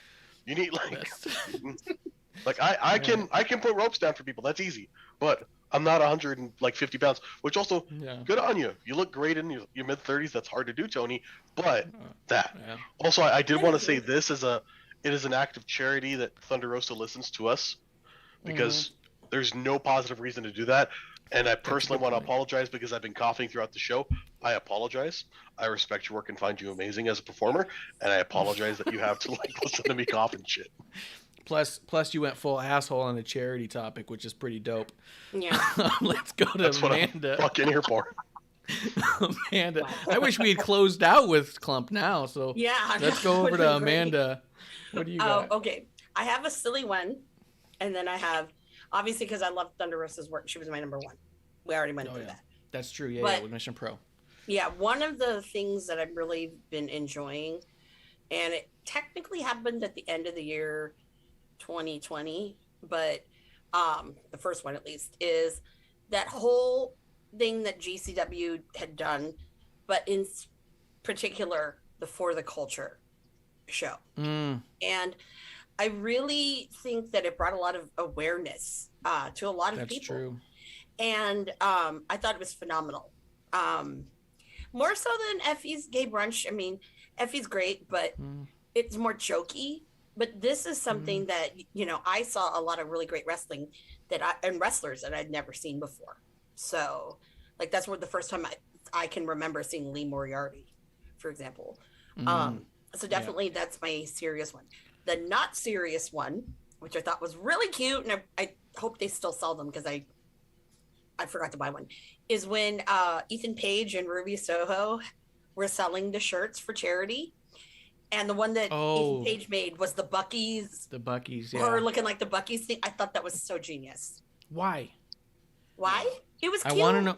Well, but hold on. So here's my thing. Is it like, I don't have a problem with it. I've driven across country a bunch of times. I've gone into a few Buc-ee's myself. I always have a weird feeling because I always think I want to get beaver nuggets, but I feel bad because I've had a pet squirrel for so long that I feel weird having a beaver. It's just a weird thing. What is Ruby's connection to Buc-ee's? Does she hates enjoy Buc-ee's. She hates. I watched Ethan Page's vlog or vlog. Tell me about it. She loves sheets. Ethan Page is a big Buc-ee's person. She likes sheets? Yeah, I don't know. So like Buc-ee's, it's like Circle K and QT. You need to get out here a little bit. Sheets is a mostly Pennsylvania. They have some in like Jersey and stuff too. But like they're like to me they're like QT because they got a bunch of shit. Like they're almost a grocery store that you get gas at, and they have decent food. Yeah. But at the end of the day, QT is the superior one. Period, and that's like factual. Well, I really like Love's, but at the same time, if you're saying it's up in Pennsylvania, that makes sense because even when I was living in New York and going to Jersey, Pennsylvania, I don't remember ever thinking of any highlight reel gas stations. But most of the time I've driven across country, it's been through the 10 across the bottom. So it's been a lot of Loves, a lot of Buc-ee's, a lot of stuff like that. So, Which is, but then so it's kind of funny. She hated it because it's Buc-ee's. She doesn't like Buc-ee's, and it was a Ruby looking Buc-ee's. That's funny. So I knew there was a joke there. I didn't know it though. No, she had a shirt that was, I think, kind of Sheets inspired. So I don't think even Paige was on there or anything like that, but it was really cute, and she looked really cute as the little Bucky the beaver. So that's why it's silly. But I will say this, folks, if you're in California and you're driving on I-5, here's a tip, because I'm a Loves person myself. Is the Loves that's in Lost Hills, where I think it's 152, where they meet, kind of near where James Dean died. That's the only landmark I can tell you. Perfect. They have the best. They just rebuilt it. The best little place to go to the bathroom. Never a line, because they're really redoing all of the road, so you can go through the back through the truckway. And there's nobody there. So no line for gas, which is always the cheapest one on I-5. And then 2, nobody's in there because they can't figure out how to get in there. Well, that's important to know. Yeah. That's one. I bet you Thunder Rosa writes that one down. I was gonna, if I can add something. Girl, I already knew that. What you're talking about? Yeah, so of course. Go ahead, Klump. I was going to add to this real quick. It's funny. It used to be, and I love my state to death. The way I knew I was back in Arizona if I was on a road trip and fell asleep was that no matter what the gas station was, you went to the bathroom and the stall door was ripped off, and it was a rough poop. Oh yeah. Like, yeah, the prison toilets is what we have out this way. There's no seat, just metal. Or one specifically between Tucson and Phoenix, the state-owned fucking rest stop in Casa Grande. You go there, and I went in because it was like a I need to go kind of thing. And I'm not the tallest in the world. I'm tall. I get in and I sit down. The doors go to here on me sitting, like just above my nipples, and I'm like, the fuck is the point of this? I'm just on display for somebody to watch me shit. Just making eye contact with everyone as they walk by. Hello, good sir. You're shaming little people. Maybe You would have been little people restroom. You don't no, know that. little people would have been great. Nobody wants to see that. Nobody needs to see that. Little person did been fine. Don't have to look at it. Anyone like above 5 feet, oh no, like they're looking dead in, and that's rough. Yeah, 100%. Let's see. Let's hit the chat real quick as we move on to the next topic. Spinner Fox says, Amanda, I told you Flip is not all elite. Breaks my heart, but I knew it was not going to happen. Did Flip sign somewhere? No. He's not It'll signed. happen. So yeah. It'll happen. Just like his memory will come back, and he'll realize it's not 2018. Yeah. But, And then Spinner Fox says, my award goes to Major Figure Network for that warehouse full of toys for the kids. That was awesome. That's fucking that was dope. cool. Yeah. Yeah. Spinner Fox says Tiger Style, because of what you said about Lee Moriarty. Mm-hmm. And he said, poor Ruby. I feel for her. You can tell she really hates it bad. Sheets is the East Coast thing. And then Thunder Rosa says in the other chat, it's okay. I've been sick all week. I was moving in slow motion last night, trying not to pass out. LOL. So, fuck. I heard a lot of good things about that match, too. And thinking about it from her being ill at the time. Fuck. Yeah. I haven't watched it yet. I was going to watch it right before the show, and I got wrapped up in some other stuff. But I'm going to watch it right after. I've only heard good stuff. Let's see. Behind the scenes story. That's the one. So now we're at the holy shit moment, the biggest surprise. Spinner Fox says that match was fire, the ending too. Holy shit. Fuck yeah. Fuck yeah, Spinner Fox. The holy shit moment, biggest surprise of the year. I'm going to go ahead and start with Justin. What do you got?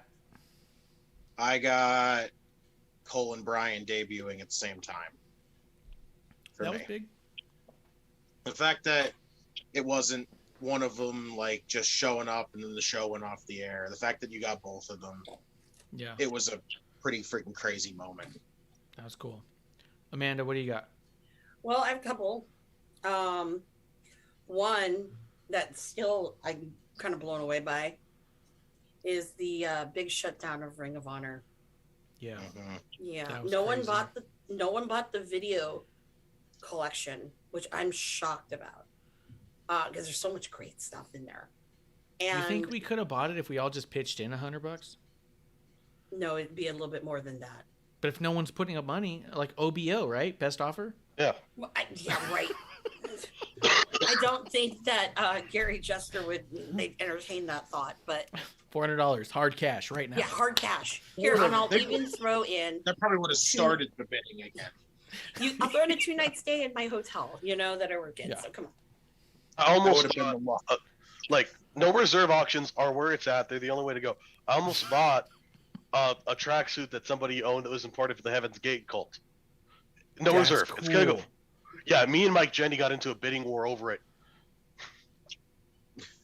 Like I was on eBay and I texted a coworker of Marsh's and I said we both love, and he was like, "That's dope," and we started bidding against each other for it. That's horrible. What did it sell for? It ended up selling for like $3,800 in the end. Like I dumped out at 300? like $3,800. 3,800. Okay. Yeah, I dumped out at like 600, and it was like Yeah. the tracksuit and the Nike Monarch or the Nikes that they don't make anymore because Yeah. they're so associated with them, and they happen to be in my size, which is kind of a thing. I was like, that's horrible, but I just want somebody to ask, why do you have these weird Nikes? And I'll be like, Heaven's Gate, and yeah. And The then they'll comment never, was a lie, but the next Oh, comment's wow. real. and they'll never talk to me again, as they should. So good, dude. That'd be fucking crazy. Yep. Uh, And one more that's kind of serious hit it.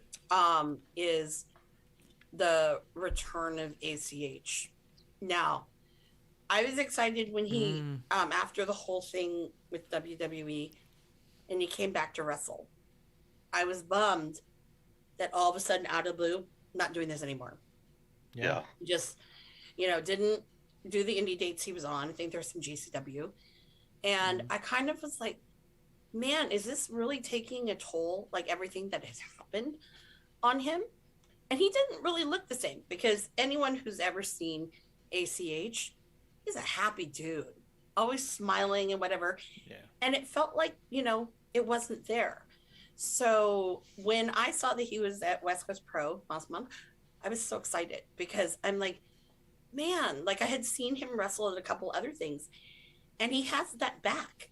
But what's great is it was a little bit more serious, but I ended up talking to him for a bit, and he's been through a lot. And as someone who also has mental health issues, I totally feel him on that. So Yeah. cheers to you, and I think that's been a really great surprise. For sure. That was cool. Splinter Fox says, I also can't wait for the street fight tomorrow. Oh man, I can't wait for that one too. What street fight's tomorrow? Is there a wrestling street fight tomorrow? Oh, it's the TJ and what is it? Bunny and Bunny and Penelope Ford. yeah. Oh, that's cool. Yeah, TJ is a solid tag team. Yep. Let's see. And Splinter Fox says, I'll throw in 100 too if I can get all the pay-per-view rights. All right, so that makes us 500. Hit up the guys at ROH. Tell them we're at 500 for all of their video footage, and then we'll shoot off some of the pay-per-views over to Splinter Fox. Oh, Splinter Fox, you can't. There's one pay-per-view you cannot have. Which one? It was the last one in Vegas, which was when I had the match the match I always wanted. Mm-hmm. Oh yeah, that one. So Yeah, Cabana and Skrull. Yeah. It'll go. There'll be one missing pay-per-view. We'll say, oh, they never sent it, but we'll have it. Kuro coming through. Cheers, Kuro. My holy shit moment was Suzuki doing USA Tour. Ooh. It just kind of came out of nowhere for me. Like, it was just so big. It was all of a sudden like, wait, what? Why is he here? How long is he here for? And it was the whole thing. And then being able to see him live was just, it really felt like a once in a lifetime opportunity. And I'm really glad that we did that. Did he scare you? He did some crazy cool stuff. I was far enough back that I never felt like he locked eyes with me. So I felt like it was in a safe space. Okay, but you didn't see, he wasn't like signing anything or taking pictures, was he? He did. Like before the show, I got to meet him and he signed something. I actually got him to sign a manga on behalf of Klump for One Piece. Mm-hmm. And when I handed it to him, he looked at it and he looks at it. He kind of flips through a few pages and looks over towards me and smiles and thumbs up. And he's all like, yeah. And I was like, okay. It's one of his favorite manga of all time. And so Wow. I actually asked my brother who reads manga. I was like, do you read One Piece? And he goes, I've never missed an issue. And I was like, if I'm going to have this guy sign a piece for my friend, he's a wrestler, what do I do? He goes, this specific issue has a guy who's dressed up as a baby who's suplexing people. And I was all like, that is a very quick fact that you knew and also brilliant. I'll go with that issue. Like, But he didn't scare you when you were there talking to him? He was nice because I not only did I give him the manga, but I had a drawing that I drew of him. And so he was like very appreciative, and he was saying thank you so much for that, and he thought the comic was cool. And so it immediately became a thing where he was almost like, thank you, you know what I mean? And he was a little less intimidating because the wall was already kind of broken down by the time I walked over to him, you know? Well, like I wore the 30, I think it's the 30th, the anniversary shirt that his store in Japan did, where Hello Kitty is pretty much dressed as Minoru Suzuki with the little fedora and the cuts in her hair. I don't know if it's hair, but you know what I mean. Yeah. And then on the back of it, it's Hello Kitty kind of wearing Suzuki ring attire with the towel over the head. Yeah, Oh, so that's Badass. And he was like shocked when he saw it, and I was like really nervous already because he scares me. And he was already shocked, and he was like, "That's a great shirt." And I go, "Yeah, well, yeah." I was really just blown away. And he's like, "How did you get that?" And I said, "Well, I had to figure out how to read Japanese on a website, and I just hope for the best that I ordered the right thing." So, yeah. So, I mean, it was one of the cool things, but not just because it was Suzuki, but everybody knows I'm a Hello Kitty, like, fanatic. So, that was cool to have best of both worlds. So dope. The dope. So but I'm dope. still afraid of him. Splinter Fox clarifies he meant the all-in pay-per-view, just that one pay-per-view. So that's good. No. He pitches in 100, he gets all in, you get the other ones. Well, all in, well, you know, you have to pay me royalties because I'm in all in yeah. quite a bit. So, Well, yeah. I'm He'll just have saying, the rights to it, but he'll have to pay royalties to you on every time it's distributed. Well, not only that too, but you know, or I can waive it because it feels like an appearance fee, especially during, Skrull and Okada. Yeah. Yeah, if you haven't seen it before, yeah. Kuro's in the chat. He says, Klump, go put on a tie. It's Black Tie Affair. What? As we keep moving along, the holy shit moment. Klump, did you get to say your holy shit moment? My holy shit moment. Mine was Mercedes Martinez in AEW, and Yeah, because I was like, that's fantastic. That like AEW has some fantastic people. I feel like the problem that they run into with their women's rosters, having people who can work together where they're not the sole focus of everything. yeah. They don't have many tiers.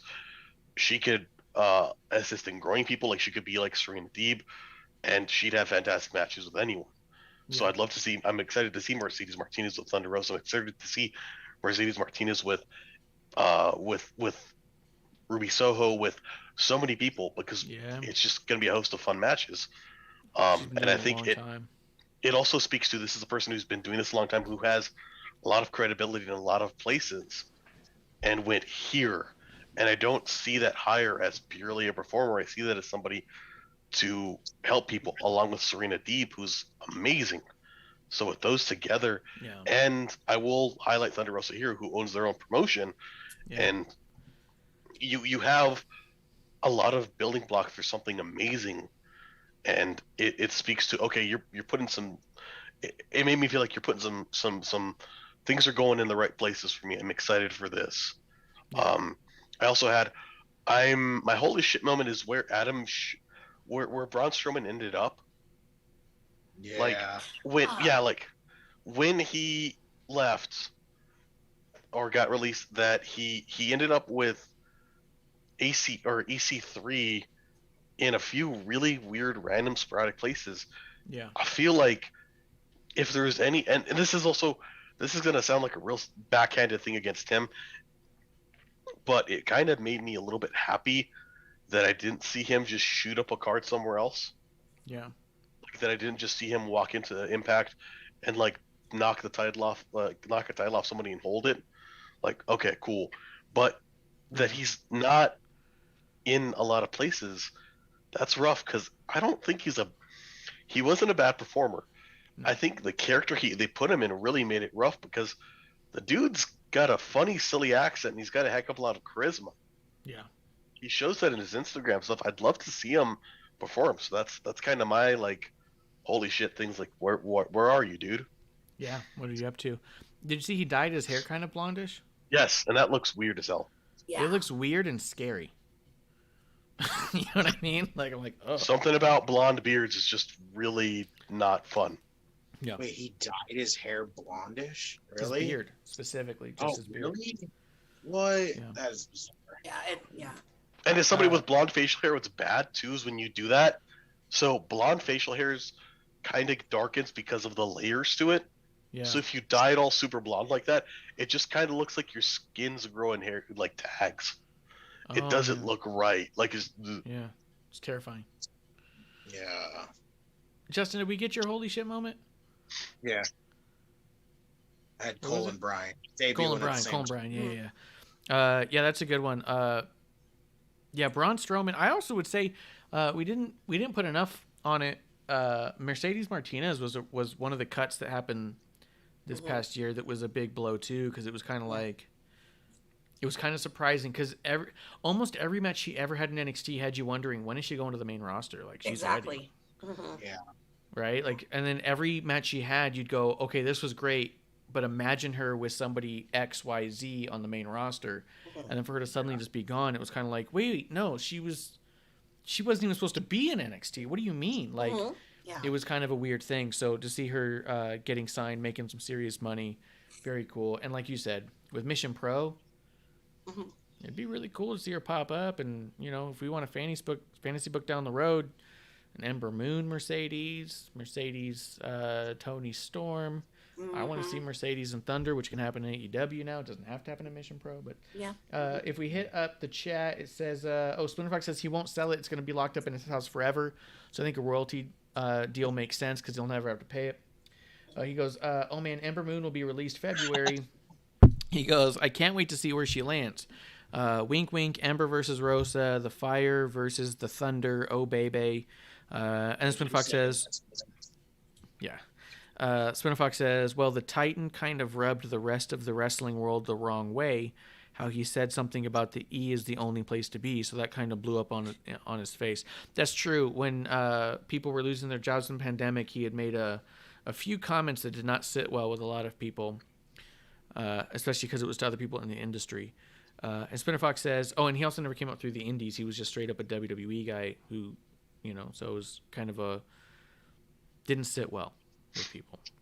Spinnerfox says, I would have had to say the holy shit moment for him was Adam Cole, which also leads to the WTF moment, which is all the E roster cuts.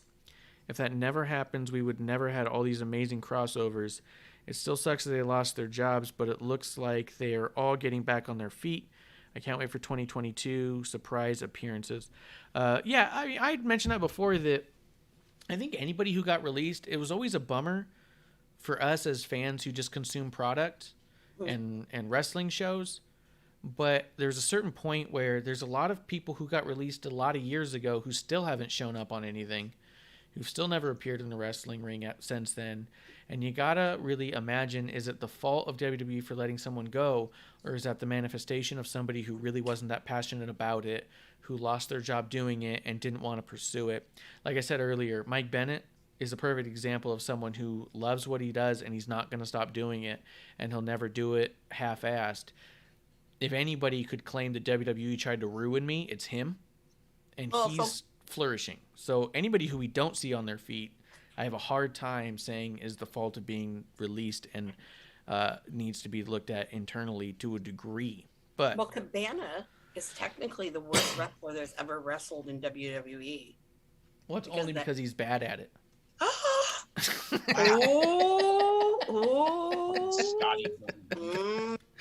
I'll tell him. I'll go back and tell him you said that if he isn't hearing. God, I remember that. I remember that. That cold slander. No. When did they say that? He always says it, like in the WWE encyclopedia. Yeah. Because he never won anything on TV. And it was always less than a minute. That's funny. And of course, They gave him too. Like, come on. Yeah. Well, when they name you like Scotty Goldman and on the Titantron, yeah, don't ever call him that. But on the Titantron, they put a big flashing Star of David. I was gonna say, what they could have done is like, as a positive, maybe list him as like the 5th best Jewish wrestler in WWE history. Which, to be fair, I can only think of one other Jewish wrestler, and that's Goldberg. Yeah, he's good. So yeah, exactly. He's so weird. He's so. Ray Horowitz. Okay, so we got 1, 2. Then deliberately a few gaps. Then spot. And Horowitz, arguably as a number 2, is also still an enhancement talent and didn't win very regularly either. So. And then so like 3, 4, it just says you insert name and then Scotty Goldman. Yeah. All right, let's keep it moving. The next one we have was Comeback of the Year. I'll go ahead and start it just because it's the obvious. I don't know how you don't pick it. It was just big news for everyone all around, whether you like him, whether you hate him, whether you watch him, whether you don't. CM Punk coming back to wrestling after 7 years was a notable comeback and a talking point for a lot of reasons. I don't watch him. I don't like him. I never have. But I'd be foolish not to say that his comeback wasn't meaningful to a lot of people, because it absolutely was. Let's go over to Justin. Justin, what was your comeback of the year? Yeah, we're in the same boat here. It was Punk. I'm not, again, I used to like CM Punk a lot. I don't really like him as much anymore, but that return still, it's still one of those big moments that I don't think anyone's really gonna forget at all. Yeah, I'm gonna be really excited when they do the Rise and Fall of AEW DVD and they have a whole little chapter on the CM Punk return. Yeah, Punk return. We'll go to Amanda. Amanda, what I don't was feel your comeback of the year? Punk stuff, but there's 2, and it's interesting because the thing that these 2 have in common is the fact that they've retired and came back. The first is Alex Shelley, and Alex Shelley has been, oh God, he's been everywhere, and it's like he's wrestling like he was like when he was younger. And it's great because the opponents that he's had, he's really helping them and stepping to another level. So that was one I was really excited about because I never got to see him wrestle. And I have now, and it was great. It was a great match with him and Kevin Blackwood, West Coast Pro. Yeah. Going to the IWTV. The other was Leo Rush. But then again, he retired. Wait, which comeback? This year alone, he retired 3 times. Which comeback? This year No, are you he talking only about? retired this year twice. Yeah, no, once earlier in the year. But no, seriously, because I think now he retired from Impact before he signed with well, AEW. I know, but who? And then he retired no after AEW, and then re-signed with AEW. Yeah, I know. Well, he didn't retire technically. Yes, he did. After the Battle Royal, he retired. Did he say, "Oh, I'm retired"? Yes. Oh, he did. Oh, Yeah. well, okay. Well, anyways, shocked to me that he's coming around again. So Every time. yeah, every time. But actually, I think that now what he's been, kind of how he's been booked, especially with like Top Flight and stuff. I think it's been a really good fit. really good booking for him. So It's a good fit. Him and Top Flight's been really cool together. They are a good fit for sure. yeah, and I'm waiting for Leo Rush versus Ricky Starks. That's what I'm waiting for. Sorry. That could be good. That'll be a good one. Let's see. Spinner Fox says you're an a-hole, Marsh, because of probably my Rise and Fall of AEW DVD comment, which I'm okay with. He says Shibata return. That was better than Punk. And Yeah. Kiro says, how do you retire twice? Klump, what was your comeback of the year? Comeback of the year. Man, I'm gonna get shit on because you guys have better ones than mine. Adam Cole. Because I feel like He didn't leave. yeah, where he was at in NXT toward the end, where it was like, yeah, but they kept putting him in really weird stories that like it just seemed. I mean, not that it's much better, but him with them trying to make Kyle a face, I attached him to that shitty storyline. But it was still the main event. Yeah, but still, like him outside of that and NXT, I see it as a comeback also because, and this is not me shitting on backstage stuff. Yeah. I don't see Cole having gone anywhere in NXT in WWE as a whole outside of NXT. Sure. So I see that as a comeback because, yeah, he's leaving it, but he's going to a place where maybe he can be in more things because, Or at least have more fun. Yeah, there's a lot to be said for that. It's like the small world section of Disneyland. Yeah. Yeah. Yeah. Let's keep moving. We still got about half of these to go, and I think we're running long. Splinter Fox says, let's see what he says here. On April 9th at Sakura Genesis 2017, Shibata was defeated by Okada in the IWGP Heavyweight Championship match. Following that match, Shibata collapsed backstage and was rushed to a hospital. I remember reading about that. Where it was discovered that he had a subdermal hematoma, which required emergency surgery. Him back wrestling at Wrestle Kingdom coming up. Has he had a match since this Wrestle Kingdom coming up, or is that just going to be He's had a little bit of ring appearances, very, very limited, in a very limited capacity. He's been very protected, so we don't know what it's going to be. Yes. Yeah. That's the headbutt guy. Well, Yeah. he's one of two headbutt guys. The other one I keep thinking about is Tomoyoshi Honma, which if you had to like list somebody who like how has he not had this occur? Him. Like his whole offense is head based. It's brave. So like how Taguchi is ass based. Exactly. He's an ass based warrior. But so yeah, like Shibata, and it's been a cool it's been a really neat story where he's been in so many different roles at NJPW. So yeah, that's that yeah. I'd say actually no, I'll steal that for next year. Yeah. Thanks, Splinter Fox. I got my next year's. And I hope he doesn't fuck up and die. I hope he doesn't. Oh, well, come on. Let's see. Splinter Fox said he had a pure match with Zack Sabre Jr., the pure match rules match. So that's cool. If he came back and had Zack Sabre Jr. match, it can't be bad. No, I love it. Yeah. Let's keep it going here. We got Rookie of the Year. I put Braun Breaker. This dude showed up and out of nowhere came off like a WrestleMania main eventer waiting to happen, and he has not faltered. And every time we think he's fucked up, it turns out to be story, and it's been fucking brilliant. Braun Breaker, to me, for a guy who we've not seen on the scene at all, anywhere, ever, is coming out looking like this is a dude that needs action figures, needs pay-per-view posters, there needs to be DVDs on them. I got Braun Breaker as my Rookie of the Year. Justin, who do you got? Yeah, we're in the same boat, and I even got him for our next one too, for Breakout Performer. He's one of the people for Breakout Performer too, but he's definitely Rookie of the Year for a guy who has never stepped in a wrestling ring.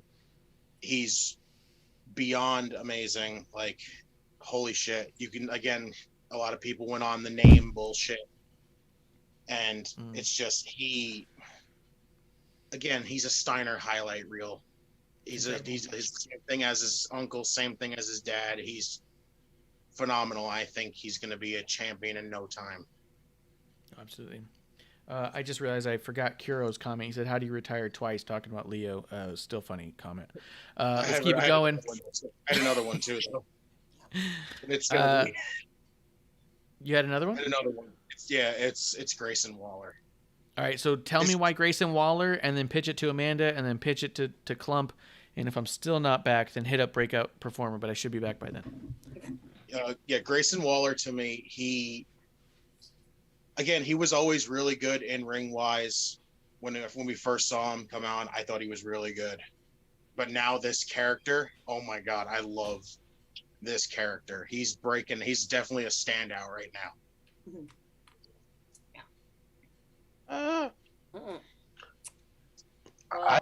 I like him, but I don't know. He kind of feels very pushed because they also keep putting him around people. I'm like, man, I just want to see more of you, Cameron Grimes. Oh, please, yes. We need to see more Cameron Grimes. Oh, yes. That's a big... Ever since the Duke Hudson thing was... it was okay for the most part. The last match to me was the best part they had in their feud, but we need to see more Cameron Grimes. That's for damn sure. That's what I'm saying. That is what I'm saying. Yeah. Klumpy, who is your rookie of the year? Rookie of the year. Haven't seen a lot of this guy. I've seen him like once. I don't really know a lot about him, but there's this like little kind of like really short guy named Marco Stunt. Hey, shouts to Marco. That was just going to be my joke about him not being booked well and not being seen. Well, I have a problem with Marco Stunt right now. They've replaced him with Christian. It seems. I mean, that's grown up Marco Stunt. Yeah. Well, that's still. positive. Yeah. That's okay. Truthfully, I'd say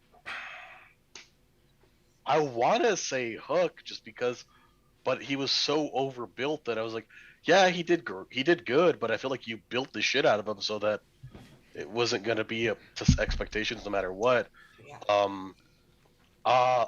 Joe Gacy for me. Nice. That shit's just grown on me. Like I'm like, yeah, okay, this is creepy and good. And that's big too, because when he first came out, Klump was like, "Get rid of this, exit he this." Was like, this sucks. Yeah. The idea this that it's so grown much on him enough that he even won that award is fantastic. And I'd even say a similar conversation with what Justin said about Grayson Waller. Up until Grayson Waller finished his like the last couple of segments he had with LA Knight, I couldn't make heads or tails of him. I didn't give a shit about him.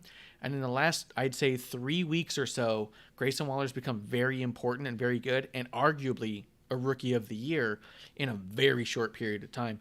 So I just think it's really awesome that here's two characters that coming out on TV, especially in developmental, being total flops to us in their initial reaction, building themselves into something that's noticeable.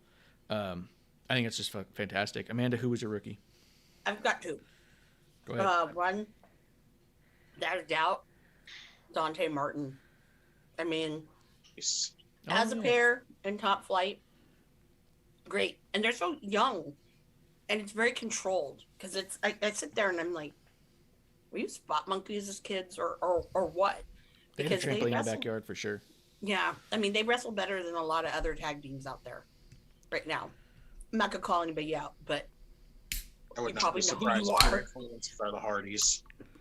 Yeah. And yeah, so I just think that he's been incredible. I love that pairing when he was paired with Leo Rush. I love the whole, you totally screwed over Team Taz, and I thought that was great.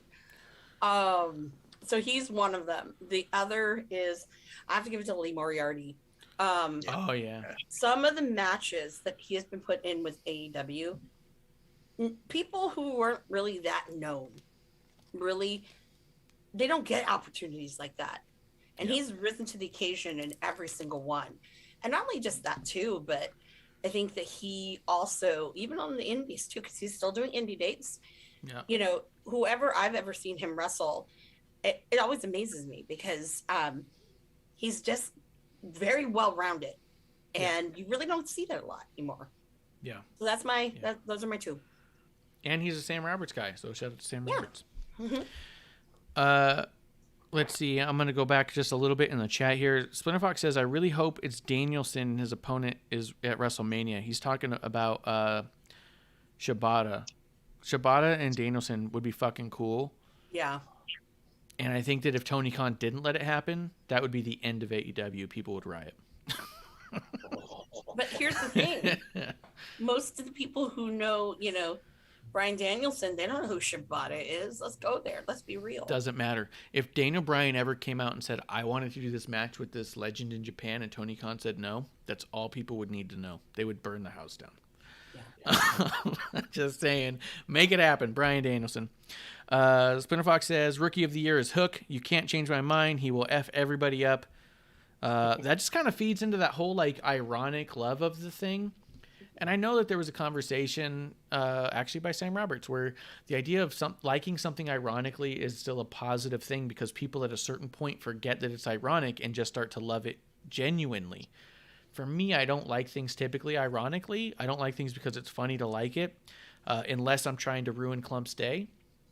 But I kind of agree with Klump on this one, where the hype was such that it made it harder for me to enjoy Hook. I think that kid's got a load of potential. And I think he's got a load of, like, we talked about before about Dominic Mysterio going through a master class of first opponents with being in a program with Buddy Murphy and Seth Rollins and a tag team with his father against the Usos and Roman, and tagging with Cena, being in a program with Sami Zayn, like Buddy Murphy. Like, we talked about Dominic Mysterio having a masterclass training session on TV and being incredible. Hook has all that potential in front of him as well. I hope they do it right, because my other concern is Hook is very, very young. Yes. And this is a lot very early. And this could go really, really sour very fast if... Well... I mean, fame fast is tough already. But to be this ironically beloved immediately could be tough for a kid to wrap his head around. So, I don't know. I just hope for the best for it, but I agree with Klump where, to me, I left him off just because he's had, 2 matches? They weren't bad matches. They were what they were. I think next year could be his year if they do it all right. But we'll see. Klump, what were you about to say? I was going to say, as well with Hook, I think for comparing him to Dominic Mysterio is a really good comparison. I think what worries me about him is Dominic has a really cookie cutter but stable and smart kind of built-in storyline with his dad. Yes. And that also really protects a lot of his shortcomings. Like, you can at times see he's really new to this. He's not nearly as bad as, I'll be honest, at times I've been like worried that he would be. Like, I'm like, okay, I get it. You're new. You're doing great for how new you are to this. But he's also got somebody backing him up who is one of the best tag team and best solo performers in the world, who can work with anyone because of his size. He's had to. So that backs him up in so many ways. Hook doesn't have that story available to him. No. You can't put him with his father because his father can't perform. And that's not knocking the situation, but it leaves the potential for something very creative, though I haven't seen AEW do it. But if you put him with somebody who's not established in an ability to work with talent who's very young, it's going to be rough. And a lot of the talent that they have kind of around him, being attached to Taz, that I could see it happening with, I'm worried about him for. Because, like if you put him with Brian Cage or Hobbs, and Hobbs is great, Cage is great, but I don't know how well they'll work with somebody that new.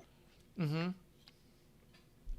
I'm going to hit up the chat again, too. Spinner Fox says, no, I was scared for Hook. He goes, all the hype. I thought he would be a big flop, but he did really good. He did good.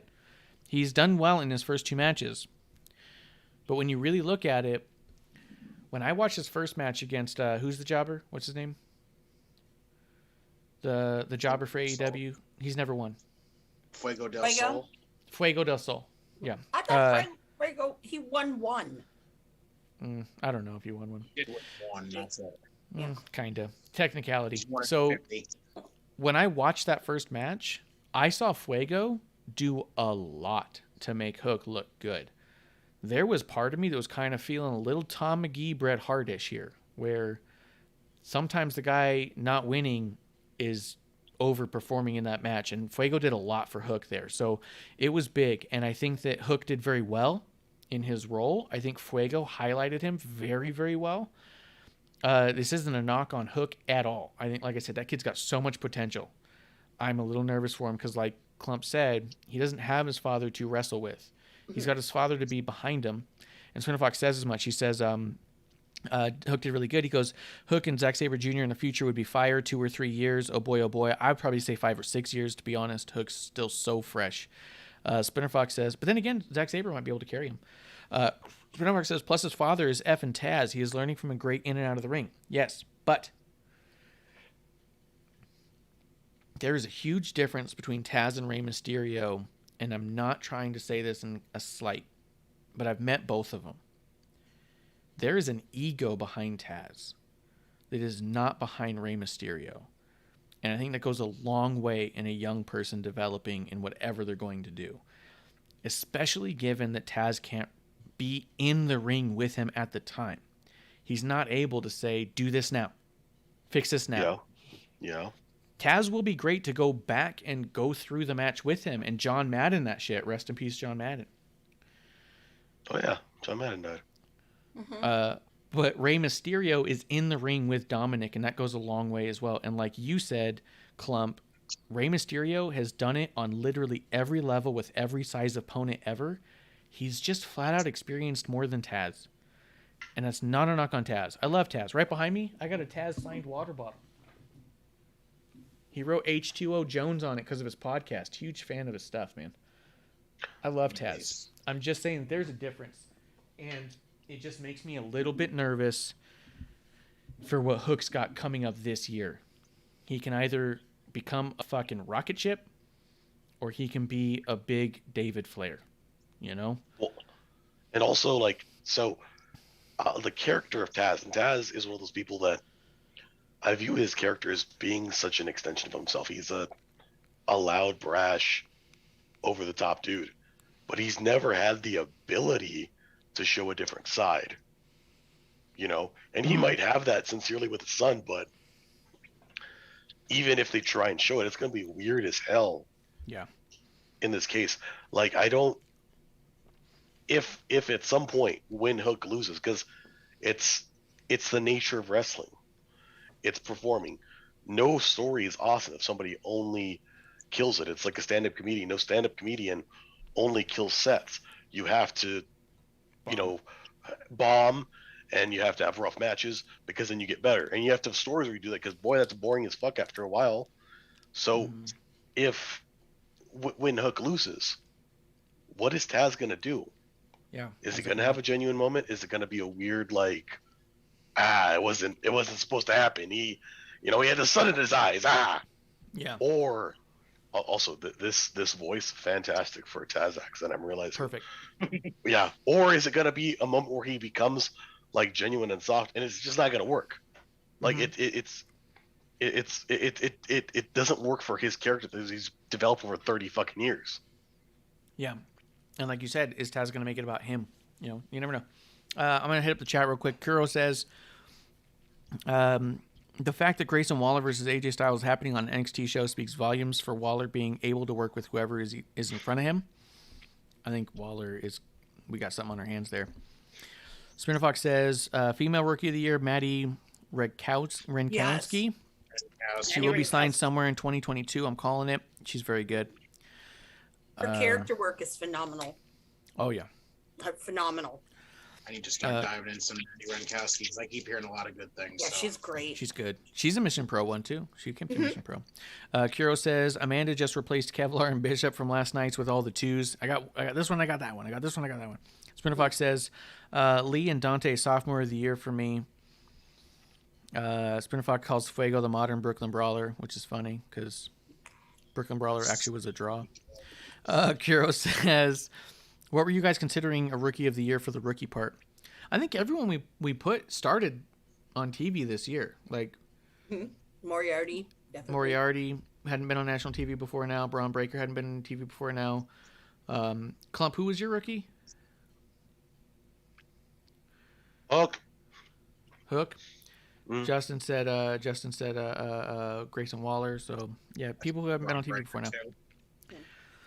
Spinner Fox says Hook has some great people in the locker room in AEW. He will do fine. Look at all of them trainers there too: Lynn, Dean, Dustin, Serena Deeb. As long as he listens and learns, I think Hook has his father's skills, but not the ego. From what I see, only time will tell. Spinner. Neither one of us know that. There's a lot of people back there talking. There is a lot of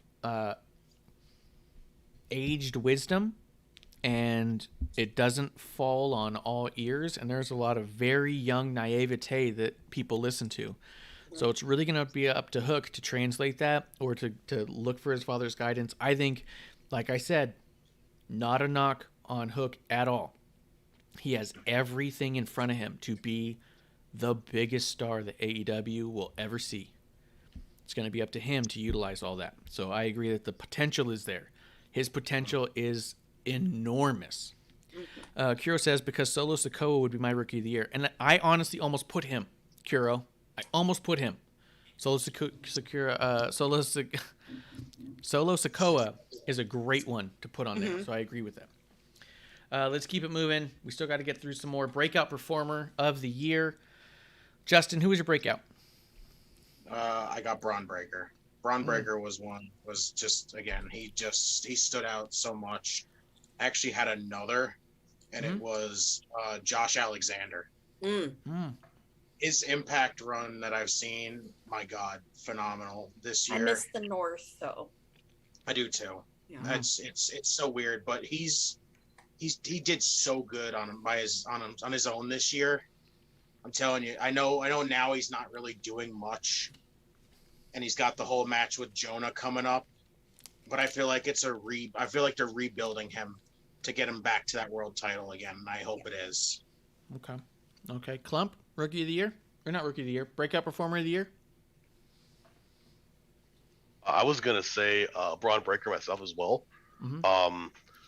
More just because you don't see many people come in that new, that good. Because he's performed a little bit outside of WWE, like a year, and it was all super small indies. And his ring awareness, his instincts are, granted, he's been in the ring with a lot of very good seasoned people that have helped him out, I'm sure. Yeah. But you don't see the faults. Yeah, we've never seen him on TV, and he's already like the biggest star on NXT. Yeah, and I'm like, man, I kind of like, where's your mess up coming? Yeah. But beyond him, you can leave it to him. You don't have to force one. Yeah, I throw it to him only because, yeah. I mean, think about it this way: you got LA Knight and Braun Breaker in the same locker room, and Braun Breaker is the star of the show. Like, holy shit! Oh yeah. Amanda, who was your breakout performer? Again, I have two. I agree with the Braun Breaker stuff because that's been really nice to watch. But these two people, well, actually, technically three. One's a tag team. They've been around a while, but I don't know why. But I think this year has been very, very big for the tag team of Silver and Reynolds, the Dark Order. Oh my God! Hear me out. No, I know. Hear me out, though. I mean, there's been a lot of really good chemistry in some of those matches they had. Yes, John Silver, when he's by himself, it's ridiculous. Johnny Hungy. But, for some reason, for me, they're getting a lot better. I mean, they've been wrestling together for a long time, but I mean, it's really gelling. You know what I mean? Yeah. So that's one. And the other is from the Indies. I have to give it to AJ Gray. Yeah. Because he blew up this year. You're seeing him at like almost everywhere. Yeah. And the guy is a workhorse. And again, he can do any kind of, except for flippy shit, but he can get in there and mix it up. Yeah. And I think that, we had that match with him and Fatu, which ended kind of weird, but I know we're going to get it again. So, but it's very exciting to see AJ, because I remember, what was it, like maybe, I don't know, 3 or 4 years ago, when I actually went over to AIW for the JT Lightning tournament. They always do one day, well, one of the days, they have all of the students from AIW. Mm-hmm. And I think at the time, I think Candace and Johnny were training there for training the kids. But I remember seeing AJ Gray, and he stood out to me I don't think at the time he'd been wrestling very, very long. Yeah. And I was like, this guy's got something, and right now, he's been on top of the world. I mean, GCW, the stuff he's done. Yeah, we saw him when we were at GCW. Mm-hmm. And you want to talk about workhorse? That dude was in a car accident on his way to a show, still made the show and did the show. Yep. Fucking badass. Yeah, he's badass. Had to get a new car afterwards, but he was going to get to that show and he was going to work it. Mm-hmm. Yeah. He's got that old school mentality. You make the town and you do the show. Mm-hmm. And that's rule number 1 and number 2. You make the town, you do the show. Yep. Let's see. All right, before I say mine, Spinner Fox has his. He says, female breakout of the year, DMD. He goes, hear me out. She didn't look great when she first started. She looked flat and hurt some people and had some injuries, but turned it around this year, and she is skyrocketing now. I would say shout out to Thunder Rosa for you thinking that was Britt Baker's doing. Just kidding. Mhm. Just joking. I take it seriously. Yeah, just winding him up. Spin Fox's male breakout of the year, Alex Hammerstone. Man, he broke out of the shadow as a bodyguard of MJF when MJF left MLW to AEW, and now look at him. Great. Hammerstone is incredible. And I know, Spin Fox, you're not on Twitter. You missed it. I got to meet Hammerstone. Again, I've met him a couple times because he does local shows out here in Arizona, and he's a really nice dude. But I got to meet him the other day. He signed a drawing I did of him. I made a little... he signed the Micro Brawlers. I got a couple of them, and me and him sat there and talked wrestling and refereeing for a while. It was just, he's a really good dude too. He's not just badass on TV. And believe me, he's on my list further up the road though. My breakout performer of the year I put was actually Mandy Rose. Oh, Because Mandy Rose is someone who was always floundering on the main roster and always had a major star power about her, and not just because of her looks. She's obviously pretty and fit, but she's also very powerful, and there was always something to her that you felt like just wasn't quite there.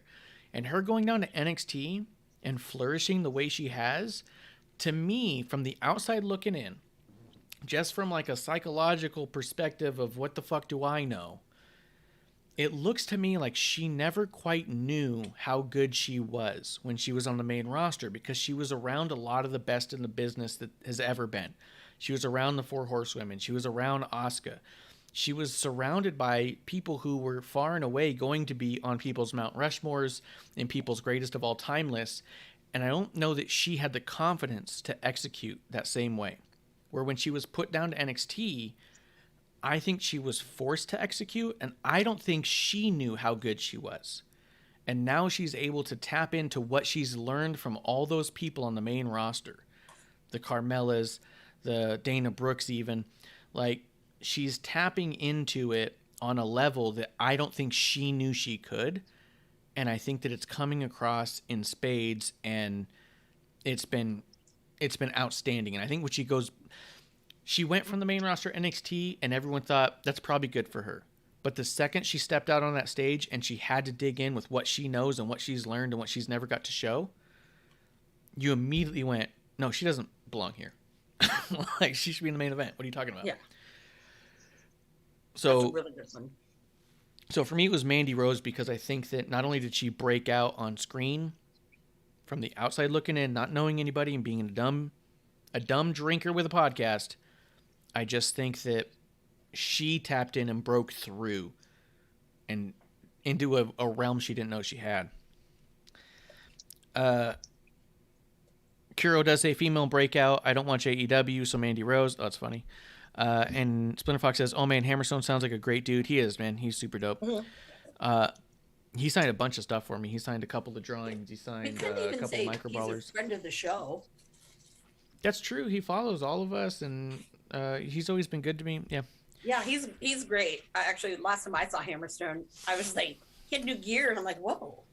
And then I don't know what it was, but I was like, dude, this gear makes your legs look even more incredible and impressive than they were. He was really like, oh yeah. I said, I noticed that right away when he came out, and I'm like, not to stare, but I was just like, whoa, Oh, yeah. I'm liking this gear. Nah, and This he's has the really acid nice. wash, look. I was talking about being a ref, and the way he was talking to me was like, he was talking to me like, oh, so do you want to do more? Like, it was really like inquisitive, and what are you going to do with this? And like, it almost like, I'm not saying he did, but he was the kind of dude that gave the impression that it got real close to being like, hit me up, let's get you on a show, was the really where it kind of felt like. But obviously I do a lot of podcast things for other podcasts as well. So, but he's just a badass, really nice guy. Let's see. Kuro says, male breakout, surprisingly EC3. It is surprising, because what the fuck are you talking about? Kuro says, Marsh stole my breakout. Spinner Fox says, I should give NXT a look again. Nah, ha ha ha. Yeah, no, I think it'd be worth watching some of Mandy Rose's segments, though. I think you would enjoy it. And says, Toxic Attraction, yeah, great. they're doing great. And Spinner Fox says, Hammerstone and NJPW, dude, that would be amazing. He would be, quote, a wrestling god in Japan. I agree, 100%. Yep. Let's keep it moving. One more round. Something we wanted to see more of that we didn't get enough of. I put Cora Jade. It is what it is. I'm just excited to see her. I think she's doing great. Ready for more, whatever that is. Let's go to Klump. Klump, what is your something? One more round. One more round. Honestly, probably would have been more Bray Wyatt. Like, Sure. just I know whatever he does is going to be creative and awesome, but that character, what it was, I didn't want it to end. Mm-hmm. So that, and I know that's main roster too, so sorry. Beyond that, trying to think anything at EW or NXT. Well, I It's all right. can. It's all right. Amanda. Oh, Go ahead. more of fuck, I forget his name because I hate him so much now. What's the scary blonde guy? Doesn't talk. Aleister Dexter Black? Loomis? Oh, Dexter Dexter. Loomis. Him not attached to Indy Hartwell. Loved him. Oh, yeah. Like, it was slightly funny, but it was just like the right amount. Like, I still watch that like Rumble that Rumble match or Battle Royal match yeah. where he's just like hanging in the corner for like 10 fucking minutes, not moving, and it keeps getting funny, then not funny, then funnier, then not funny, then funniest, and you're like that. So I could do more of that. I didn't like the Indies. Amanda? I have one AEW and one NXT. Go ahead. But the NXT weighs more than the AEW. Okay. We need more fucking Cameron Grimes and goddamn LA Knight. Let me tell you. Let me tell you something. Talk to me. Talk to me. Yeah. Yeah. I think that because they have such great chemistry together, and it really, you saw the showcase of, hearing LA Knight and his, his talking, because I think that that's really shined. And I think more people need to hear that. But also, too, I mean, with Cameron Grimes, I mean, he's gotten some really horrible storylines. Yeah. And I think that was one that really kind of fit. It made a good fit. And I think it ended way too early. So definitely we need more Cameron Grimes than LA Knight. I'm all pro that. So, and the other one that I never get enough of AEW, goddamn motherfucking Joey Janela. I'm sorry. Oh, yeah. Put out a missing persons report on him. Seriously, I was about to. And he had a phenomenal match with Sonny Kiss on the internet wrestling. But I really think that he needs, that's his thing, is he's very theatrical. Like if you've ever seen him in person, I mean, that guy gets the crowd hyped up. It's a big ego thing, and it's awesome because a lot of people can't do that. And I really wish that Tony Khan, I mean, you signed him, okay? He obviously caught your eye toward the beginning, but why aren't you, taking advantage? Because this guy's got a brilliant mind and is very creative. So absolutely, we need more Janela. Gotcha. Another scoop of that. He's actually in great shape right now too. Justin, what do you got? I got a nice little list here. Ready? We got LA Knight. Yep. Cameron Grimes. Yes, we need more of both of them. And then AEW side, Ricky Starks and Scorpio Sky. Man, the fact that we did not see Scorpio wrestling at all sucks.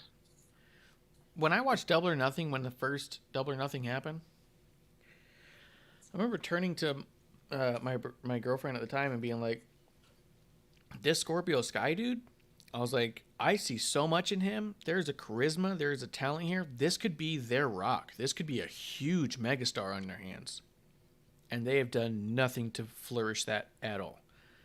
Scorpio Sky to me is one of the biggest disappointments of AEW. Not that he's not capable, but that they don't utilize him to what I think his potential truly is. They've really made him a boring throwaway character, and it just sucks because I think that there's so much there. I thought this dude could be the guy you hang your brand on for years, and he's nowhere near that.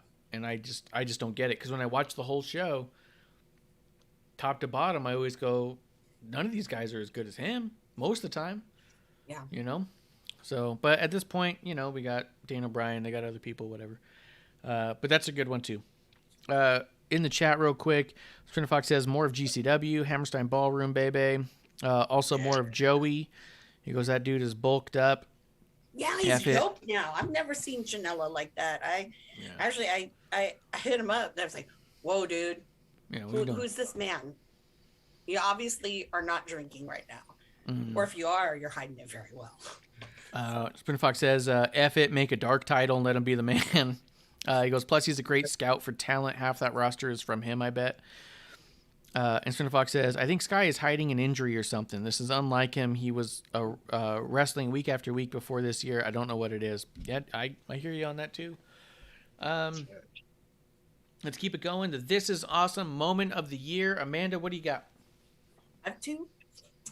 The first was the debut of MSK. Because I think this blew everybody away. Because if you didn't know who they were, and you've heard the hype, and I know Mark, we had talked about this on episode 1, that, you know, this was huge. I mean, it was for me, it was really hard to let go from the indies to let people go. But when they came on and they just, that was just explosion. And I don't think a lot of people realize realize what they're getting now. So I think that was a huge one. And then my other one is finally Hangman is the AEW champ. Is it too late? Maybe, but they finally at least gave it to him. I didn't think they were going to. Yeah. My problem, I think they waited too long. And they didn't make him important enough. They found a way to crown their champion as one of the least important people in the main event scene. Yeah.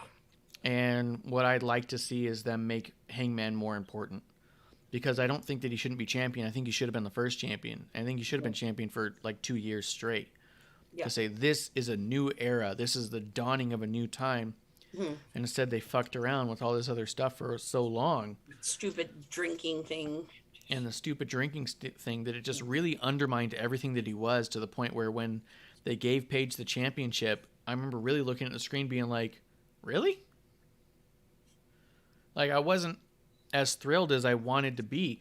I remember during Jericho and Paige screaming at the TV, being fucking mad. How could they let it go to Jericho? How could they not crown Paige and make a statement? That by the time Paige won it, I just went, oh, that's weird. And everything he's done since then, he seemed like the least important person of the story.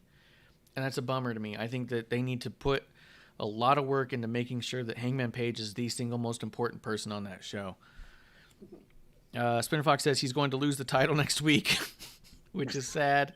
I just have this weird feeling about it. Dude, to be honest, I think he deserves to lose the title. And I don't think it's his fault. I think it's booking's fault. He doesn't belong in the championship picture because of the way they booked him. And no one's done anything or spoken up to get him in a more important role, and it just sucks. Spin Fox says, honorable mention, the breakout of the year, Atticus Kogar. Look out for him in 2022. I've heard of him. Yeah. My This Is Awesome moment of the year was Hammerstone winning the MLW title, holding 2 championships at one time with a broken freaking ankle. Hammerstone winning was a huge This Is Awesome crowning moment. So happy for the dude. An Arizona guy. Couldn't have been more thrilled. So, Klump, what was your This Is Awesome moment of the year? This is awesome. Hammerstone Fatu. Yeah, same. Him. Yeah, that was my first match watching either of them. Absolutely amazing. You know, that was, it almost was my match of the year, but that was just so much packed into it. And then finding out that he did that match with a rather severe ankle injury that he got pretty early on was like, fuck. Yeah, he's put on a show, and an amazing one at that. Yeah, absolutely. Justin, did we get you This Is Awesome? No, I'm in the same boat. I went Hammerstone and Fatu. Hammerstone winning the title. Just the fact that he made it through that whole entire match with a fucked up ankle. Yeah. He's tough as hell. Like, that match was freaking insane. I loved it. Honorable mention goes to 2.0 beating Black and Gold in War Games. War Games. That's awesome. I'm just a little blown away, if I'm being honest. In the This Is Awesome moment of the year, I mean, none of us talked before doing this show. I gave you guys your list, and that's what it was. But I'm a little blown away, and I'm just feeling it in my chest because we didn't talk about it. We've been talking primarily about NXT and AEW, and our "This Is Awesome" chant that we would give was to Hammerstone, Fatu, at MLW. It just speaks big. It speaks heavy. I mean, especially Justin, you weren't even planning on being in the show until like 2 hours before we went live. And I didn't tell you what I picked. Like, I'm just saying that match meant that much. That match was that good. That moment was that strong that we didn't get together. We didn't talk about it. We didn't coordinate it. And I honestly I felt in my heart, I was going to have this wild thing that I was going to have to explain, and I was going to be this kind of black sheep in the category of saying, I'm saying this MLW moment because he's an Arizona guy and I feel connected to it, that it feels so good to see Klump and Justin also say that moment meant that much and was that powerful to them, especially Justin not even being an Arizona guy, because I know Klump loves Hammerstone, but I didn't think he was going to pick this. I really didn't. So I don't know. I'm just in a moment of the feelings. I just think that's fucking tremendous. I love Hammerstone. I love Jacob Fatu. I've met him. That was a tremendous match. We did a watch along, and I don't know. I just feel awesome that we all had that same pick, man. It was you couldn't have chosen it. I couldn't have made it happen. Let's see, in the chat real quick, Kiro says EC3 was a joke pick. That's funny. And he says, if I was being serious, I'd say Rich Swann, but none of you watch Impact. That's only true because none of us watch Impact. And Spinner Fox But I know says, who Rich Swann is, and Rich Swann's great. I do too. Rich Swann is awesome. yeah. I Spinner Fox like says, his wife a little better, but you know. Return of the I'll leave that one on the table, the wife joke. But Splinter Fox says, awesome moment of the year. All of the wrestling that is accessible now. So many options for any type of wrestling fan. Are you not in... He said entrained. I think he's... are you not entertained? I think is what he's going for. Then you're not a wrestling fan. Black Sheep, welcome to the party, pal. Yeah. Yeah. I think that's a mixed bag and a really deep conversation that I think we should have at some point. But the idea of oversaturation of product brings the tide down. Competition raises the tide, but an oversaturation will actually lower the tide. And I think one of the reasons we're seeing lowest ratings of in a long time is because there's so much product that there's an overwhelming amount of product that the fan base isn't able to keep up with any given product. And we're having a weird kind of backlash there. But we're not into contracts. We're not into advertising. We're not into money. We're just into watching what we love. And in that regard, Splinter Fox is right in that we have anything to choose from to find what we love. And bottom line, if you don't love what you're watching, stop fucking tweeting about it and watch something else. There's plenty out there. Amen to that. Keeping it moving. Match of the year. I'm going to go ahead and start with Justin. What was your match of the year? It stayed the same from when I did the episode with Bishop and Chat Grapple and Cheap Pops. Shout out to those guys. It's Dragunov and Walter too. It is probably my favorite match of the year.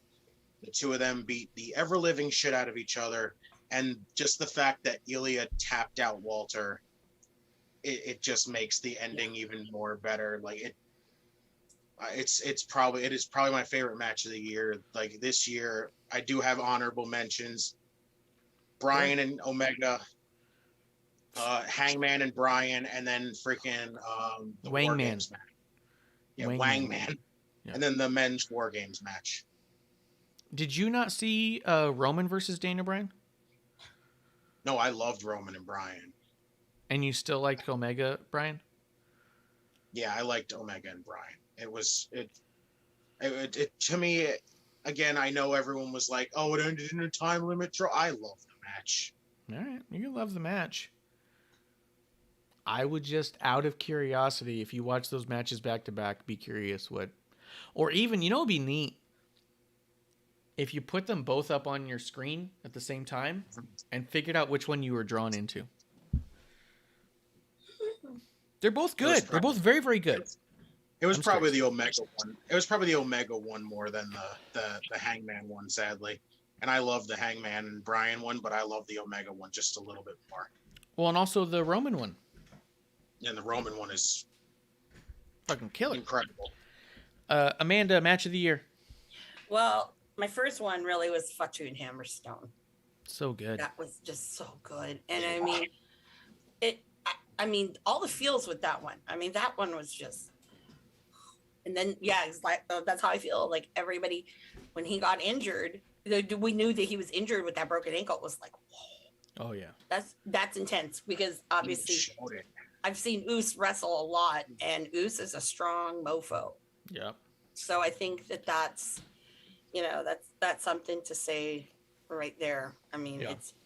it's phenomenal. Again, Ilya and Walter, that damn, anytime you see people just beating the shit out of each other like that, and it's it was like David and Goliath, and you know, it was just that was very special. And then I think my third has to be, well, actually no.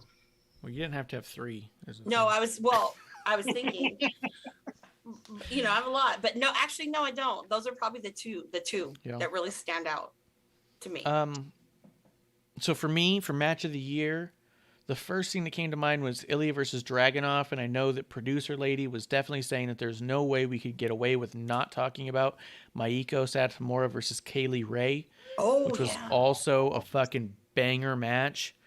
And I wanted to make sure that we at the very least discussed Karrion Kross versus Finn Balor 2 and 1, to be honest. I would say both Ilya and Walter, both 1 and 2, as well as Kross and Balor 1 and 2. Those are hard to pick apart on which one's really better than the other one.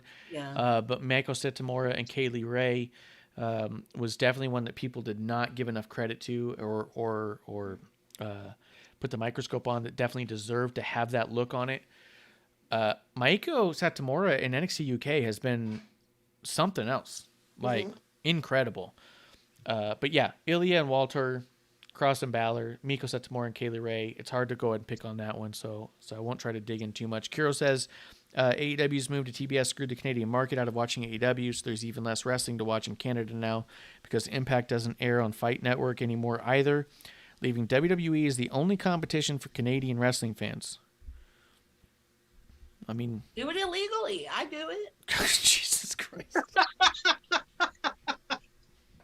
It's a crime. That's what I do. Let's go there, okay? I mean, I'm off the grid cable wise, so you know. Well, we're not sponsored by any VPN, so it's not happening. No. Klump, match of the year. What do you got? My match of the year spot brought to you by the Fraternal Order of Police. That's who sponsors me and my viewing, legally. I'm actually gonna go with Thunder Rosa and Britt Baker, the street fight. The lights out match. Yes, because, and I found it weird that I kept thinking that I was gonna go for this one because I'm not usually the biggest fan of street fights. Yeah. I'm not doing this because they're a fan of the show. I'm doing this because it was, to me, very important to see in the evolution of women's wrestling, if we're going to make everyone equal and give that same space to men and women, we have to give them the space to do some pretty brutal, violent matches. Yeah. And I loved what they did. I love the creativity, because to me, a street fight's all about being creative. It's about, like, it's the best exercise in what can I do to make this look so fucking painful, but not kill you. Yes. And it's why I love deathmatch wrestling, because it's kind of silly to me. Like when, somebody gets thrown into, my favorite thing of all time. Somebody got thrown into this giant weird contraption of light tubes, and then the guy runs over and he throws what looked like white sand on his back. It's fucking salt. Yeah. Yeah. And I was like, that shit's beautiful. Oh yeah. Nah, those little deeps. Big Japan. Yeah. That's like chef's kiss. And just seeing that level of it go, and also to AEW doing that on TV, which the only thing I would fault it was more the promotion of it. I think made it gave it something that a lot of people I think had an expectation to.